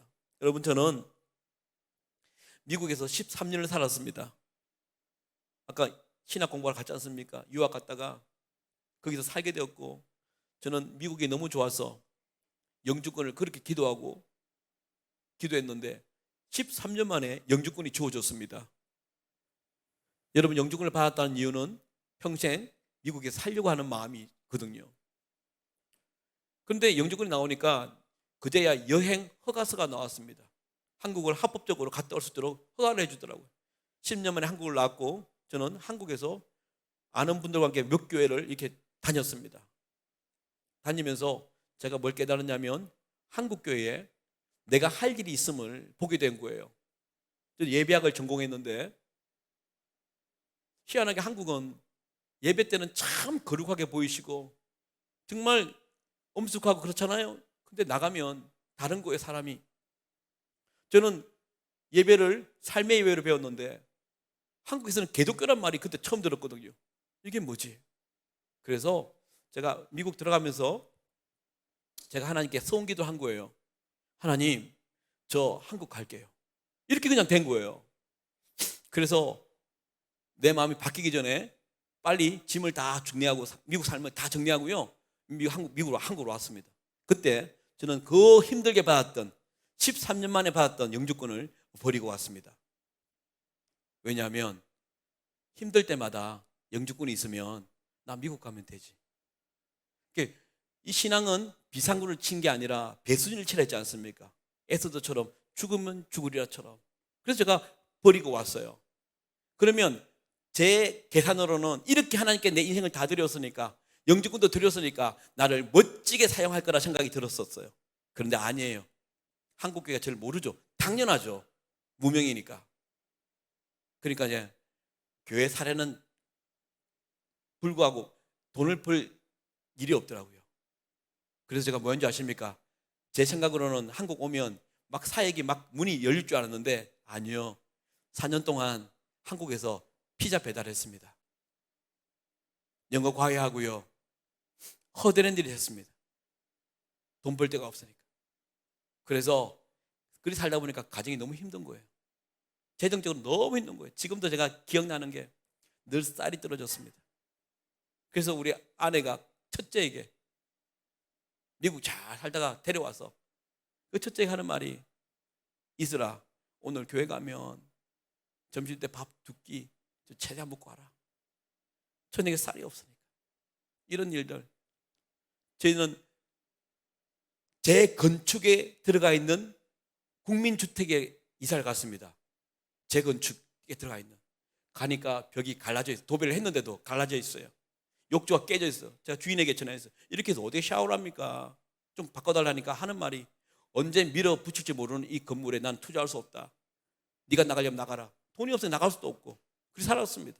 어느 날 겨울에 추우니까 보일러를 틀었는데 30만 원이 나왔는데요, 따뜻하지 않고 오래된 건물이라 갚을 돈이 없었습니다.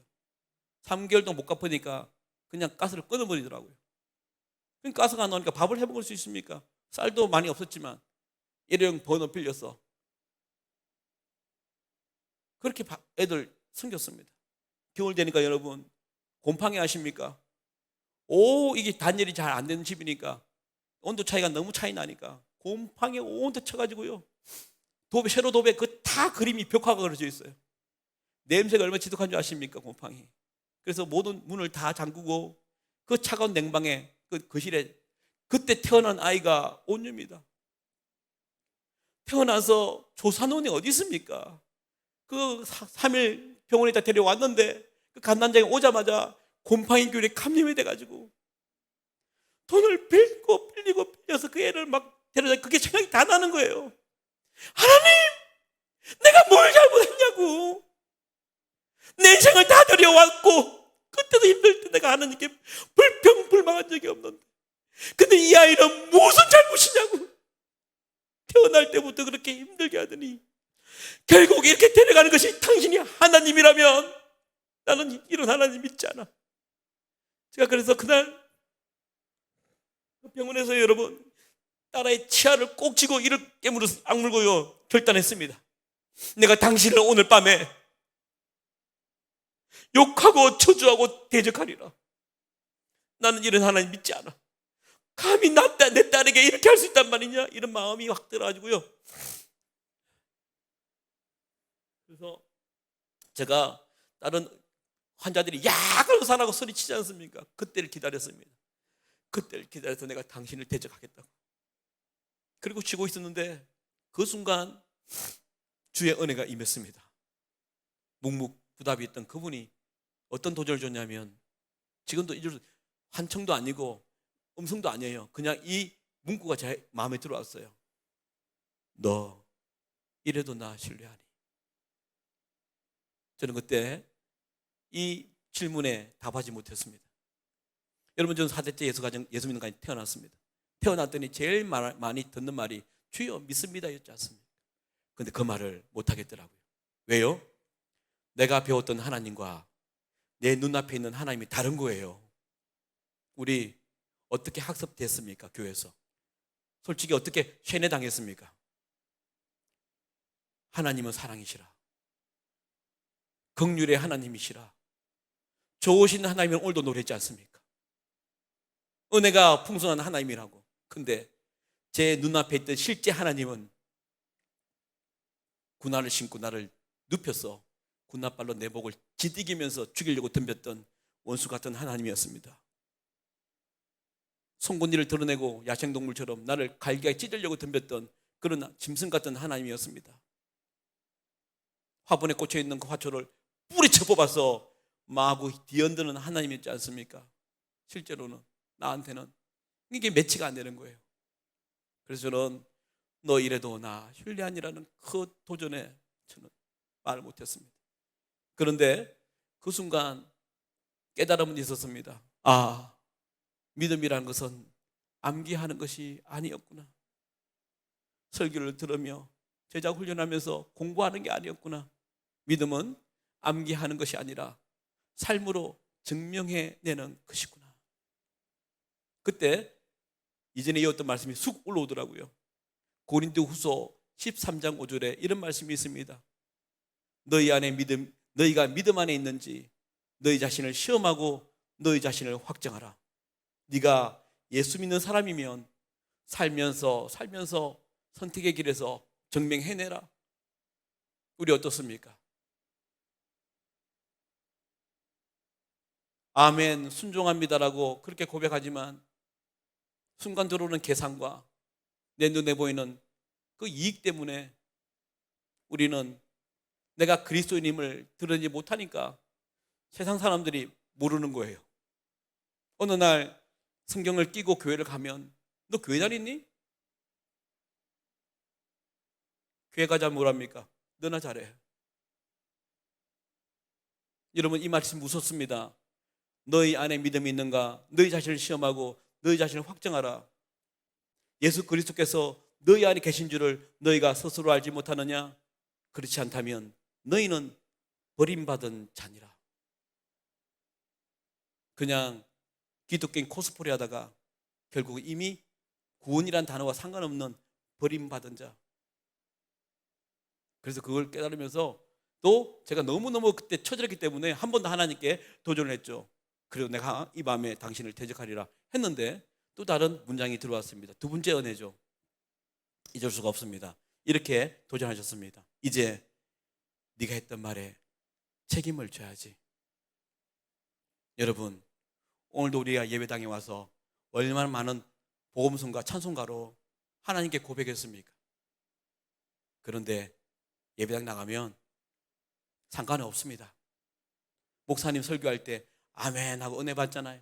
그런데 오늘 나가면 오늘 본문이 뭐 내게 상관이 있습니까? 내가 매일 기쁘게 순례길 행함은 주의 팔이 나를 안보하며 성령이 계시네. 좁은 길을 걸으며 밤낮 기뻐한다고 수만 번 데모하듯이 외쳤는데 결국 우리는 좁은 길이 싫지 않습니까? 왜요? 좁은 길 손해보는 길이고, 좁은 길 미련한 길이고, 좁은 길 불편하니까. 그러니까 세상 사람들이 몰라보는 거예요. 같은 길을 걷는데. 하나님은 여러분, 우리가 하나님께 고백했던 것 다 기억하신답니다. 우리가 노래 한 곡 불러도 그냥 부를 수는 안 되는 것입니다. 하여튼 그래서 저는 그 순간에 제가 깨어졌습니다. 제가 음악을 만드는 사람이니까, 작곡을 하는 사람이니까 보니까 제가 만든 노래에도 책임지지 살지 않았던 데가 보이더라고요. 그래서 깨졌습니다. 자, 결론으로 가겠습니다. 이렇게 병원에 있는 동안에 하나님은 딸을 살리기보다 꼭 나를 살리고 작정하신 것 같아요. 끊임없이 나를 돌아오게 만드셨고요. 한 달 반이 지났는데 병원에서 뭐라 하냐면 나가시라는 거예요. 중환자실에서. 왜요? 포기요. 그때 한 달 반 지났는데 병원비가 1억 6천 나왔습니다. 말씀드렸잖아요. 하루에 맞는 약이 그러니까. 쫓겨났고 우리는 5,301호라고요. 일반 병동으로 갔는데 병원에서 우리를 아주 관종으로 봤습니다. 관심병자요. 첫 방을 주셨고요. 2인실을 1인실로 만들어 주셨어요. 이 희귀병이 어떻게 진행되는지 임상실험 같은 그런 환자였기 때문에 신경 많이 썼습니다. 전 세계에서 기도도 엄청 많이 했습니다. 그런데 설상가상 우리 온유의 동생이 고작 6살이었어요. 근데 그 아이의 행동거지가 이상해. 아내가 막내가 이상해. 그래서 진료를 받았습니다. 그랬더니 이 아이도 어느새 심각한 병에 걸렸더라고요. 그 병이 뭔지 아십니까? 소아 우울증입니다. 병원 오면 언니 죽어있죠. 발작하죠. 집에 가면 아무도 없어요. 엄마 아빠가 병원에 매달려 있으니까. 그래서 우리가 이 아이를 관리 못하니까 어떻게 했냐면 우리는 알지만 얘는 모르는 이 집에 이틀, 이 집에 3일, 이 집에 5일 돌려막기라고. 동양 젖주듯이 그 아이는 깨어나면 모르는 사람, 또 옮겨서 모르는 사람. 이러니까 우울증이 확 온 거예요. 그래서 병원에서 1월 19일 날 온유를 살리려고 고대병원 갔는데 한 달 반 지난 후에 온유는 포기하시고 살릴 애를 살리라고 이렇게 됐습니다. 그래서 제 아내는 3월 16일 날 막내를 데리고 집에 갔습니다. 이 우울증은 일상을 먼저 살아줘야 된답니다. 저 혼자 남았습니다. 3월 20날 정확하게 2달 되는 날 새벽 1시에 이 아이가 발작이 왔는데 그날따라 이 발작이 너무 심한 거예요. 두려울 정도로 심했어요. 아내도 없고 나 혼자밖에 없는데 그 싸우다가 그날 엄청난 일이 터져버렸습니다. 나도 모르게 옆에 있는 제 핸드폰으로 영상을 찍었습니다. 아내 보여주려고요. 오늘 가져왔거든요. 그 새벽 1시에 있었던 영상 1. 예, 예. 예수님? 아멘. 한 번 더 보여줄 수 있을까요? 예수님? 아멘. 이게 감사합니다. 그 새벽 1시에 있었던 이야기입니다. 힘들게 평소보다 심했다지 않습니까? 근데 그 아이가 하다가 어느 순간에 뭔가를 이야기하려고 하는 것 같았습니다. 언니야, 너 왜 그러니? 왜? 그랬더니 이 아이가 죽음 안에 있던 그 아이가 손을 이렇게 기도손을 잡더니 펑펑펑 울면서, 한 번도 그런 적이 없었는데 울면서 입을 열었는데 그렇게 많이 불렀던 엄마 아빠가 아니라 예수라고 부르며 죽음에서 깨어난 것입니다. 병원이 발칵 뒤집혔습니다. 병원은요, 이런 기적이 어디 있나? 그리 말했지만 우리는 압니다. 내 죄를 다 회개하고 난 다음에 정직한 자의 기도를 들으시는 하나님이 움직이셨구나. 아멘. 그런데 이 엄청난 산을 넘었는데 또 다른 산이 막혀 있었습니다. 깨어났을 때 면역력이 제로였습니다. 감기만 들어도 죽을 수 있는 면역력이 없으니까 그래서 무균실 병실이 있습니다, 여러분. 거기를 넣을까 말까 의논하기 시작했고요. 깨어났을 때 살이 다 빠져가지고 뻣뻣한 나무 막대기처럼 변했습니다. 이게 다리고 발인데 이게 안 움직여요. 발이 굳어버렸습니다. 석회처럼. 그리고 단백질이 사라지고 지방이 없어지고요, 근육도 다 사라졌어요. 근데 이제 우리 재활학과 교수님, 영양학과 교수님, 내과 교수님 다 모였어요. 모여가지고 의논했어요. 이 아이가 기적처럼 살아났다. 어떻게 몸을 회복할 것이냐. 이 몸이 이렇게 상한 것은 이 코로 들어갔지 않습니까? 이게 음식물이, 영양분이 다 뽑아버리 했으니까 잘 안 들어간 거예요. 그래서 이런 상황인데 입으로 넣으면 된다. 그러면 깨어났으니까 입으로 먹지 않을까 하는 실험을 한 거예요. 그래서 어떻게 했냐면 한날 그 휠체어에 뻣뻣한 애를 이렇게 앉혔습니다. 앉히고 난 다음에 3층에 가면 영상의학실이 있거든요. 거기는 뭐냐면 엑스레이 아시죠? 엑스레이인데 영상입니다. 그래서 움직이면 이렇게 두개골이 다 보이는. 그래서 앉히고 난 다음에 교수님이 온유야 입을 좀 열지? 그러니까 입을 열더라고요. 그게 이제 요플레라고 아시죠, 여러분? 그 딸기 맛을 딱 한 스푼 딱 써서 혓바닥에 올려놨어요. 이걸 꿀떡 삼키면 먹을 수 있구나, 이렇게 해서 넣자, 이렇게 실험을 했는데 그 한 방울을 못 넘기는 거예요. 교수님이 너무 의아한 거예요. 깨어났는데 왜 못 넘기니? 그래서 이제 이렇게 마우스로 화면을 보고 있는데요, 제가 옆에 있었거든요. 그분이 막 이렇게 흔들다가 뭘 발견한 거예요. 그러면서 혼잣말로 했는데 제가 이렇게 정확히 들었어요. 아이고, 목에 근육이 사라졌네. 2달 동안 코로만 들어갔지 않습니까? 목에 근육이 사라진 거예요, 안 쓰니까. 그래서 다시 안고, 뻣뻣한 애를 안고 다시 올라왔습니다. 그리고 3월 20일 예수라고 깨어났는데 8일이 지났네요. 대낮에 하나님이 또 다른 기적을 보이셨습니다. 그때 찍은 영상이 있거든요. 예, 부탁드리겠습니다. 할렐루야.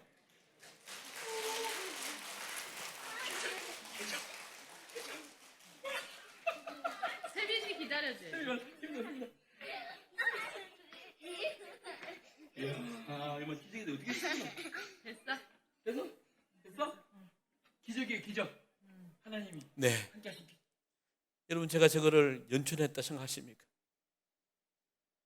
꼭 예수님이 죽었던 나사로에게 너 나오라 할 때요, 세마포를 벗어지고 나온 것처럼 어느 날 걷고 싶다고 나온 겁니다. 제가 얼마나 놀랐는지 모릅니다, 여러분.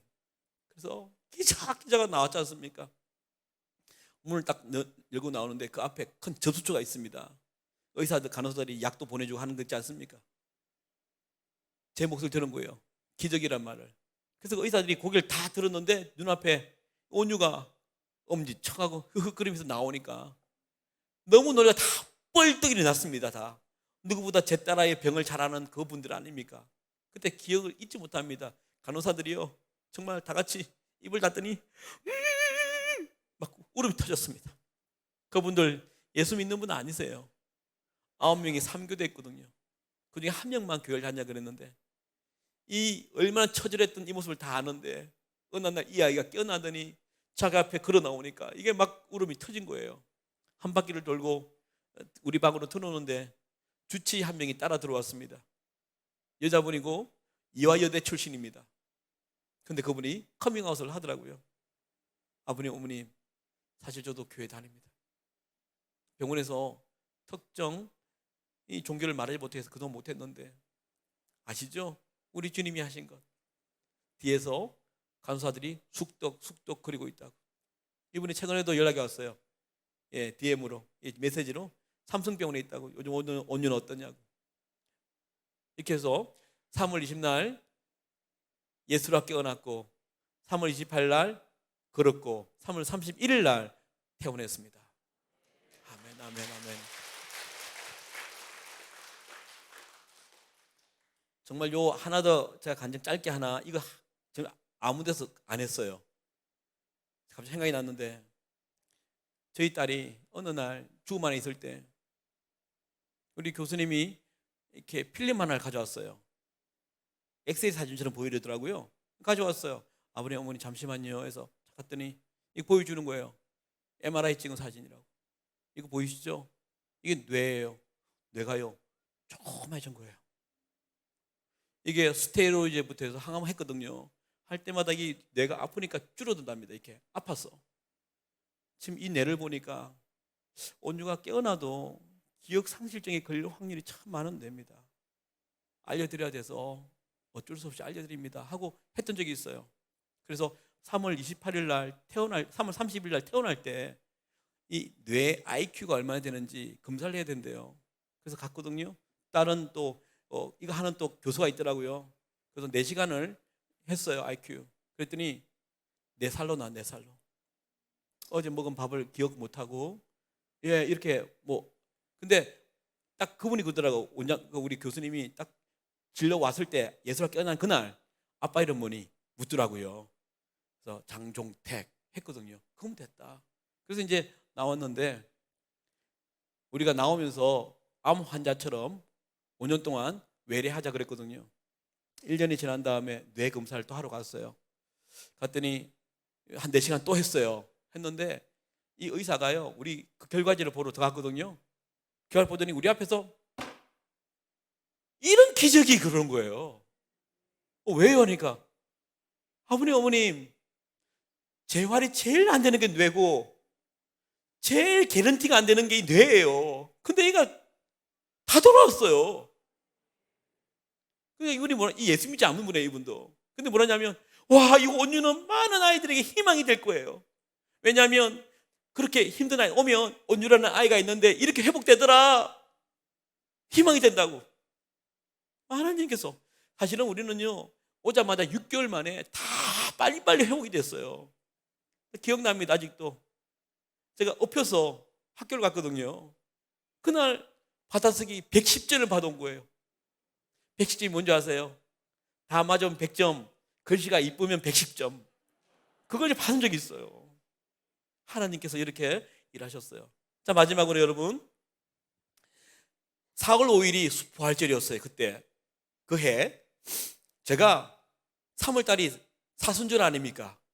제가 딸아이 죽음 안에 있을 때 미치듯이 기도했습니다. 회개기도 하면서 어떤 기도를 했냐면 하나님, 예수를 살리신 당신이 하나님 아닙니까? 곧 부활절이 다가오는데 우리 딸 살리셔서 하나님이 여전히 살아있음을 증명해내는 그런 증인 되게 해달라고 그렇게 기도를 한 적이 있거든요. 근데 우리 딸이 깨어나고 극구했잖아요. 그래서 제가 하나님이 응답하셨으니까 내가 반응해야겠다 싶어서 교회에 전화를 했죠. 목사님 저 4월날 온유 데리고 가겠습니다 하니까 목사님이 깜짝 놀랐어요. 아니 갑자기 예수가 깨어나고 갑자기 긋고 이 태어난 것도 난 믿기지가 않는다. 지금 내가 이전에 죽음 안에 있을 때 문병 오셨거든요. 어떻게 이런 일이, 근데 뭐 어떻게 교회로 온다고? 그래서 제가 딴 이야기 안 했습니다. 감사해서 가겠습니다 하고 이제 그날 뒤에 숨어 있었습니다. 목사님이 설교를 마치고 11시에 이렇게 선포하셨죠. 오늘 부활주일, 예수 부활하신 이 주일날 예수님처럼 죽었던 온유가 살아왔습니다. 그러니까 웅성웅성거려요. 그래서 언제 너 나와라 하니까 문이 열리고 나오는데 힘들게 나오죠. 사람들이 깜짝 놀란 거예요. 그리고 온통 박수를, 여러분 정직한 중보 기도를 하면 그 사람이 아픔과 기쁨이 내게 되잖아요. 그러니까 우리가 24시간 릴레이를 했으니까 박수를 치다가 그냥 울음바다가 되었어요. 너무 기쁘니까 우시더라고요. 나오는데 내 이 호주머니 뒤에 이 핸드폰이 막 진동이 온 거예요. 계속. 그래서 제가 나오면서 다들 주일이라 교회 초청은 아닐 것 같고 혹시 병원인가 하는 생각에 살짝 핸드폰을 봤더니 문자가 하나 와 있더라고요. 누가 보냈냐면요, 같은 예배당에 저 뒤에서 온유가 쩌벅쩌벅 걸어오는 것을 봤던 청년입니다. 자매고 30대. 그 친구는 우리 온유가 죽음 들어갔을 때부터 같이 기도했거든요. 어떻게 문자 왔냐면, 목사님 예수님이 진짜 살아계셨네요. 이 문자를 보낸 거예요. 근데 여러분 아십니까? 이 뉘앙스가 뭔지. 예수가 있다 그래. 근데 안 보여. 예수는 추상적이야. 기도해도 묵묵부답이야. 그러니까 어때요? 내 피부보다 난 돈이 가까운 거예요. 입으로는 예수를 말하지만 세상의 쾌락이 더 즐거웠던 것이죠. 그런데 죽음 안에 있을 때부터 기도했던 그 온유가 내 눈앞에서 걸어 나온 걸 보면서, 아, 목사님 예수님이 진짜 살아계셨네요. 그 의미 아닐까요? 저는 이 자매의 고백이 어쩌면 우리 한국교회의 신앙의 현주소는 아닐까. 그래서 눈에 보이는 노후 대책에는 정말 열심히 사십니다. 하지 말라는 게 아니라 고민하시고 준비하시고 하시잖아요. 여러분들은 다 앉아있는 게 뭡니까? 한날 우리는 천국에 갈 거라는 마음을 가지고 있잖아요. 그런데 사후 대책 안 합니다. 그러니까 넓은 길이 좋은 거죠. 어느 날 강도처럼 회개하면 되잖아. 여러분, 갑자기 하나님 오늘 부르시면 그같이 어리석은 생각이 어디 있습니까? 그래서 오늘 우리 성도제일교회 여러분들에게 도전하는 것입니다. 다시 들통나셔서 진짜로 살아내십시다. 아멘. 여러분, 오늘 제가 여기 온 것은 기도하니 낫더라 이 말 하러 온 게 아닙니다. 내가 저 인천에서 전국 사모 모임이 있었습니다. 전국의 사모님들이 다 모인 집회를 갔는데 그냥 간증했거든요. 간증하고 난 다음에 뒤에서 이제 책하고 CD 판매하고 있는데 한 사모님이 눈이 퉁퉁 부여서 엄청 우셨겠죠. 뛰쳐온 거예요. 나한테 사태질하면서, 왜 목사님 딸은 살려놓고 내 딸은 데려갔냐고, 이런 이야기를 하더라고요. 저는 그 이야기하러 온 거 아니라고요. 여러분, 오늘 제가 온 이유는 여러분이 믿고 있는 그 하나님과 예수님, 성령님이 가짜가 아니라는 것과 여전히 살아계시고 일하심을 말씀드리는 거죠. 그래서 여러분들이 눈에 보이지 않는다 할지라도 여러분 예수 믿어도 가난할 수 있습니다. 예수 믿어도 사건 사고의 중간에 있을 수 있고요. 예수 믿어 우리처럼 죽음이라는 병을 가질 수 있고요. 뭐가 다른 줄 아십니까? 이사야 43장 2절에 뭐랬습니까? 네가 물 가운데로 지날 때에도, 보세요, 그런 일을 겪는답니다. 네가 강을 건널 때에도 그런 일을 겪는답니다. 네가 불 가운데로 지날 때에도 겪는답니다. 세상 사람처럼. 근데 뭐가 다른 줄 아세요? 네가 물 가운데로 지날 때에 내가 너와 함께 할 것이라. 강을 건널 때에 물이 너를 침몰하지 하지 못할 것이며, 네가 불 가운데로 지날 때에도 타지도 아니할 것이며 불꽃이 너를 사르지도 못하리니. 그래서 상황과 환경에 상관없이 하나님을 예배할 수 있는 것이 우리 아니겠습니까? 아멘, 아멘. 그래서 눈앞에 보이는 증거가 없다 할지라도 믿으시고 천국을 바라보시기 바랍니다. 참 희한한 것은 여러분 아십니까? 가짜로 사시는 분들의 기도 내용은 항상 이렇습니다. 하나님, 잘 되게 해주십시오. 하나님, 내 인생에 고통, 고난 없게 해주십시오. 하나님, 내 인생의 장애물은 다 사라지게 해 주십시오. 결론은 뭡니까? 하나님, 내 인생 꽃길 걷게 해 주시옵소서. 이게 기도 제목이에요. 무늬만 예수 믿는 사람은. 가짜는 성경 어떻게 말하는 줄 아십니까? 히브리 11장에 믿음의 장 아닙니까? 이렇게 되어 있습니다. 그들은 더 좋은 부활을 얻고자 하여 심한 고문을 받되 구차히 풀려나기를 원하지 않았으며, 진짜 예수 믿는 사람은 사도행전 5장 41절 말씀처럼 사도들이 그 이름을 위하여 능욕받는 일에 합당한 자로 여김을 기뻐하며 공의 앞을 떠나니라 그랬는데, 우리는 예수의 이름을 위해서 능욕받는 일은커녕 아까 말씀드린 것처럼 좁은 길조차 싫어했던 우리, 또 뭐랍니까? 또 다른 이들은 조롱과 채찍질 뿐 아니라 결박과 옥에가 치는 시련도 받았으며 돌로 치는 것과 톱으로 켜는 것과 시험과 칼로 죽임을 당하고 양과 염소의 가죽을 입고 유리하여 궁핍과 환난과 학대를 받았으니 이런 사람은 세상이 감당하지 못하는도다. 우리는 천국이 있다고 알면 내가 예수 이름 때문에 당연히 받는 것이라고 오라, 어서 오라 라고 말할 텐데, 우리 기도가 늘 피해가게 해주십시오. 꽃길이라면 그 기도 내용조차 봤어도 우리는 뭔가 내 실존이 잘못되어 있는 거 아니겠습니까? 오늘 우리 돌아서십시다. 그리고 결단하십시다. 아멘. 그래서 하늘의 형통을 누리는 우리가 되기를 바랍니다. 아멘. 그래서 저는 오늘 여기까지 메시지를 전했습니다. 그리고 또 제가 또 찬양사역자니까 노래 하나 하고 가야 되지 않겠습니까? 그죠? 제가 이 노래를 만들었습니다. 지금 부를 노래를 만들었는데요, 짧은 간증 하나 할게요.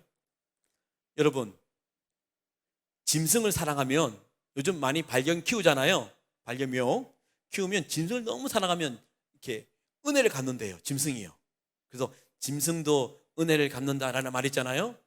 그런데 이게 제가 이 강단에서 참 이런 말이 죄송하지만 짐승만도 못한 기독교인이 많은 거예요. 죄송하지만. 왜요? 제가 아까 간증할 때 말씀드렸죠. 인간에게 주어진 가장 큰 형벌은 자식이 죽는 것을 보는 부모의 심정이라 했잖아요. 하나님이 우리를 그리 사랑했답니다. 그런데 우리는 이렇게 종교 행위를 한답니다. 해준다. 내가 영상 예배에 있는데 나가 주는 거야. 여기 서울에 좋은 교회 많잖아? 여기 나가주니까 나한테 잘해. 또 뭡니까? 봉사해 준답니다. 내가 전공자니까 내가 봉사해 주는 거야. 나 빠져봐. 음악이 구멍이 뻥 뚫릴걸? 내가 요리를 잘하는데 주방에 내가 빠져봐. 뻥 뚫릴걸? 누가 주방에 장을 하는지 싸우기도 하고 나한테 잘해. 그런 일들. 또 뭡니까? 헌금해 준다. 내가 큰 사업을 하는데 이 11조를 딴 데 돌리면 이 교회가 휘청거릴걸? 나한테 잘해. 여러분, 이런 말은 없어야겠지 않습니까? 그죠? 해준다뇨. 우리 하나님이 우리를 어찌 사랑했는데 해준답니까? 그래서 우리 서울 성도제일교회 우리 성도님들은 어떤 말을 할 때도 고맙습니다, 감사합니다의 말을 잊지 마시기 바라고요. 아멘. 그리고 하나님이 우리에게 생명을 주셨던 그 사랑 잊지 마시고 힘내시기 바랍니다. 예, 음악 주십시오.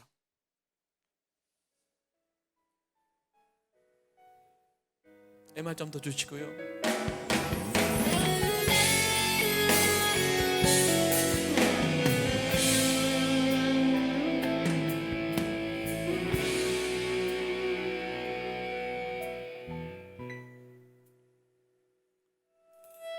생명과 바꾼 주의 사랑을 잊지 않게 하소서.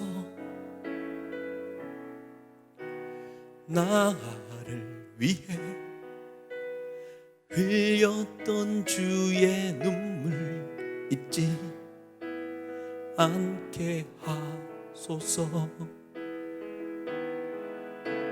주의 긍휼과 주의 선하심 내가 묵상하오니 내 영혼 위에 베푸신 주의 은혜 잊지 않게 하소서. 아멘. 감사합니다. 주님 고맙습니다. 그 사랑 때문에 그 눈물 때문에 주 앞에서 예배합니다. 우리 같이 고백할까요? 노래가 쉬우니까요. 네, 생명과 바꾼 생명과 바꾼 주의 사랑을 잊지 않게 하소서. 나를 위해 흘렸던 주의 눈물 잊지 않게 하소서. 주의 긍휼과 주의 긍휼과 주의 선하심 내가 묵상하오니 내 영혼 위에 베푸신 주의 은혜 잊지 않게 하소서. 감사합니다. 감사합니다. 주님 고맙습니다. 그 사랑 때문에 그 눈물 때문에 주 앞에서 예배합니다. 아멘. 감사합니다. 주님 고맙습니다. 그 사랑 때문에 그 눈물 때문에 주 앞에 예배합니다. 감사합니다.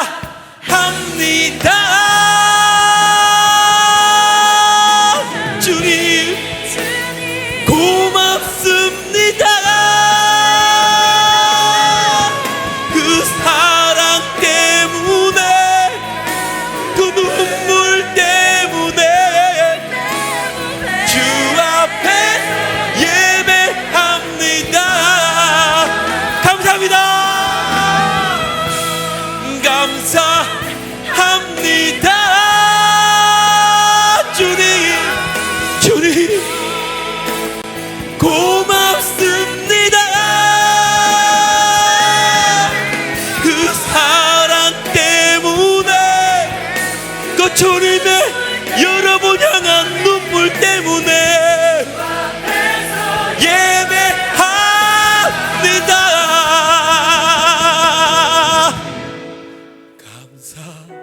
감사합니다.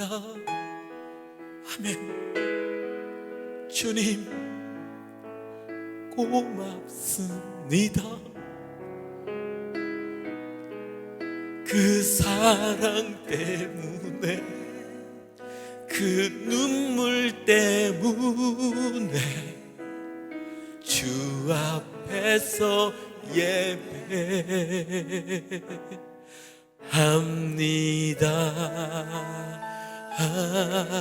우리 주님께요 할렐루야! 주님 고맙습니다. 감사합니다.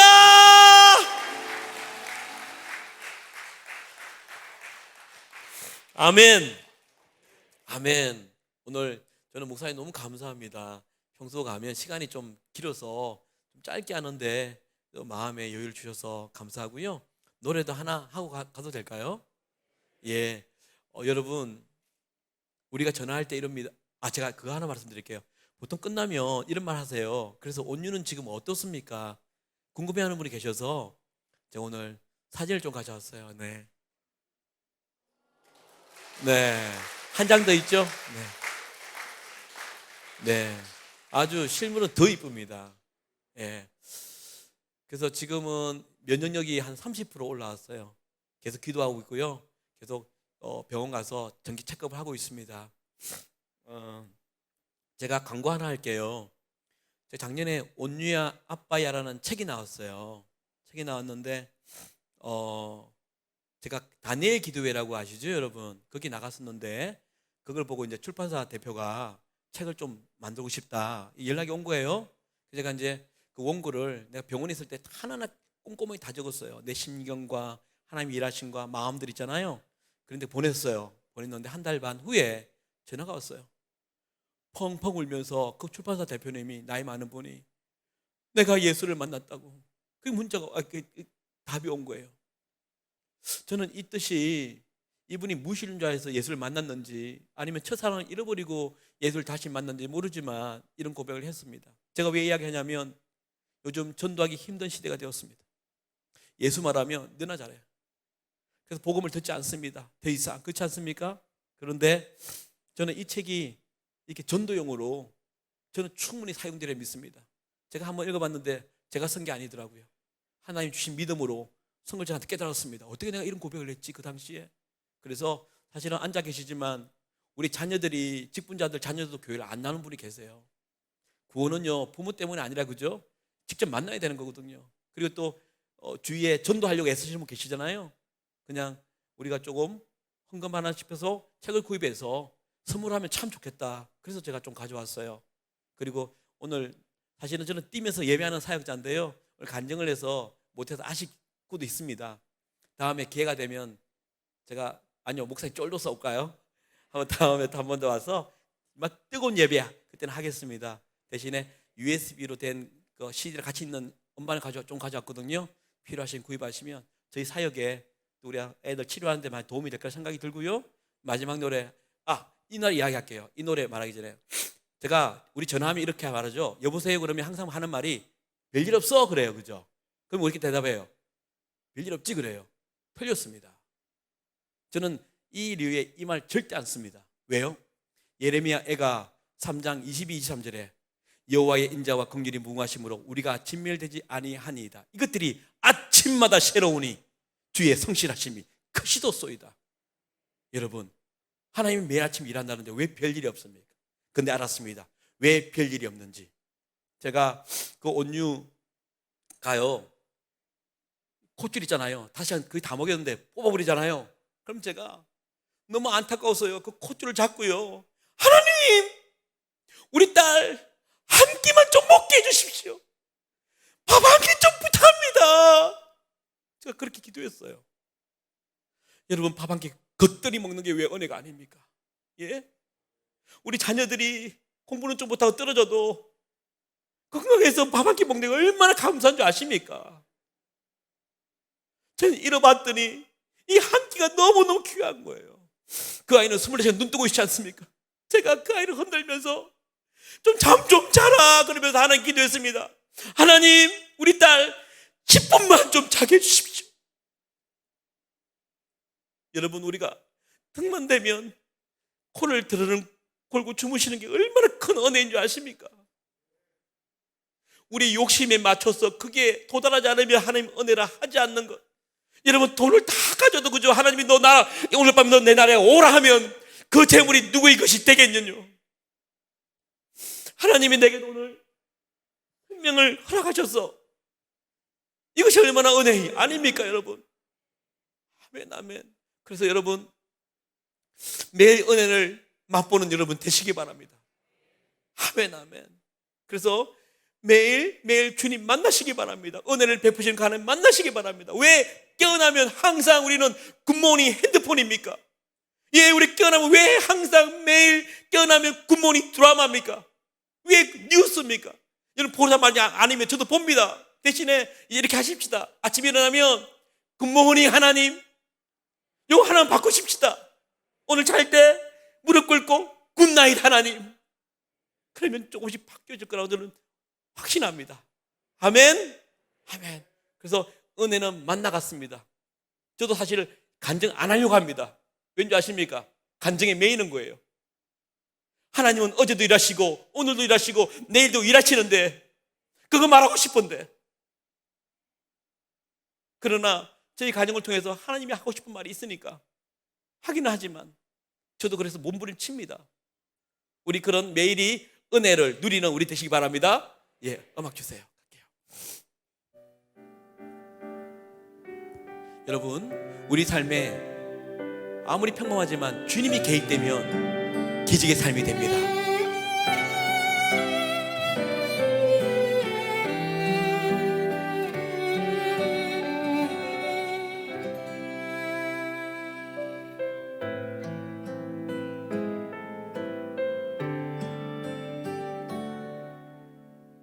은혜는 만나 같아서 어제의 은혜로 살 순 없죠.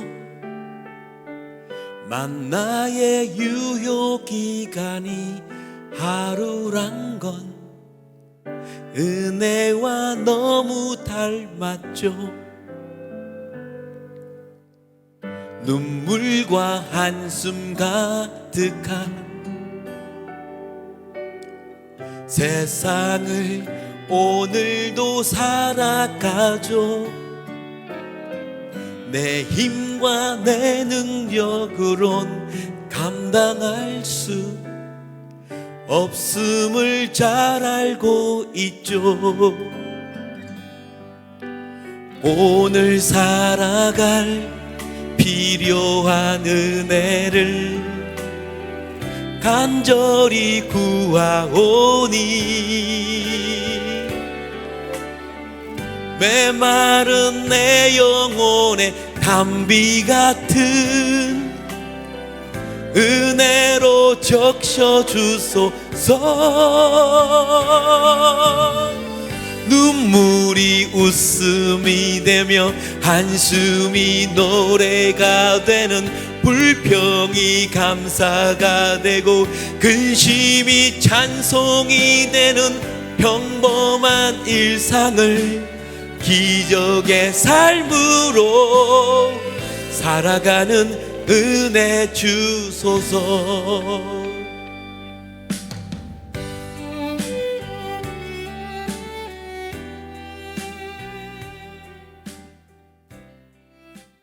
네, 음악 끊어버린가요? 안 끝났는데. 그러면요, 그만하라는 뜻으로 알고 어떻게 여러분 나가면 CD가 있으니까요 구입하실 것 같고요. 다시 하라고요? 어떻게 해요?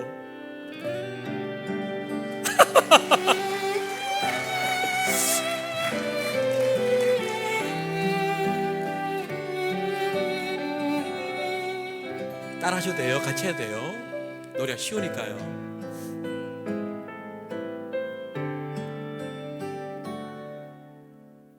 은혜는 만나 같아서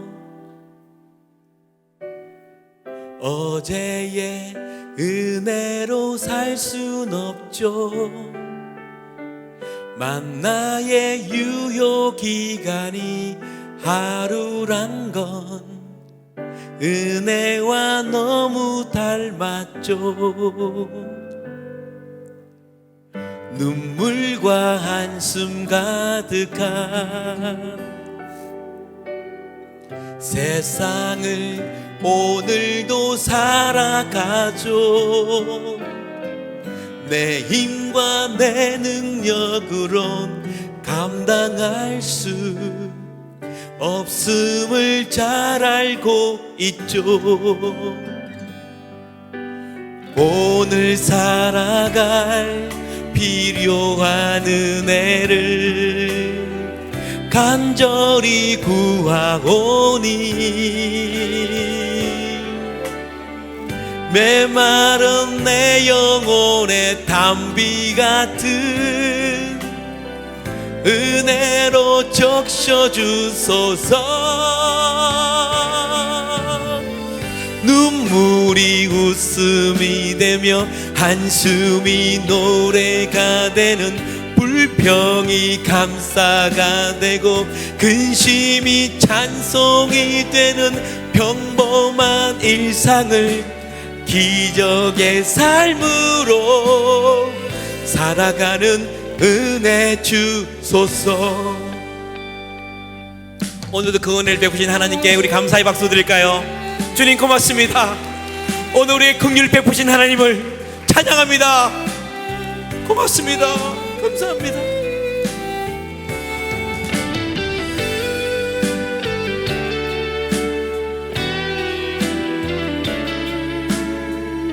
우리 큰 소리로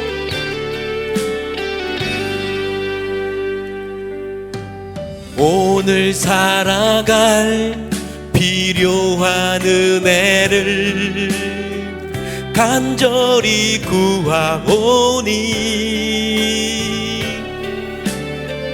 메마른 내 영혼의 담비 같은 은혜로 적셔주소서. 눈물이 웃음이 되며 한숨이 노래가 되는 불평이 감사가 되고 근심이 찬송이 되는 평범한 일상을 기적의 삶으로 살아가는 은혜 주소서. 다같이 눈물이 웃음이 되며 한숨이 노래가 되는 불평이 감사가 되고 근심이 찬송이 되는 평범한 일상을 기적의 삶으로 살아가는 은혜 주소서. 한 번 더요. 눈물이 웃음이 되며 한숨이 노래가 되는 불평이 감사가 되고 근심이 찬송이 되는 평범한 일상을 기적의 삶으로 살아가는 은혜 주소서. 우리 주님께 감사의 박수 드리겠습니다. 오! 할렐루야!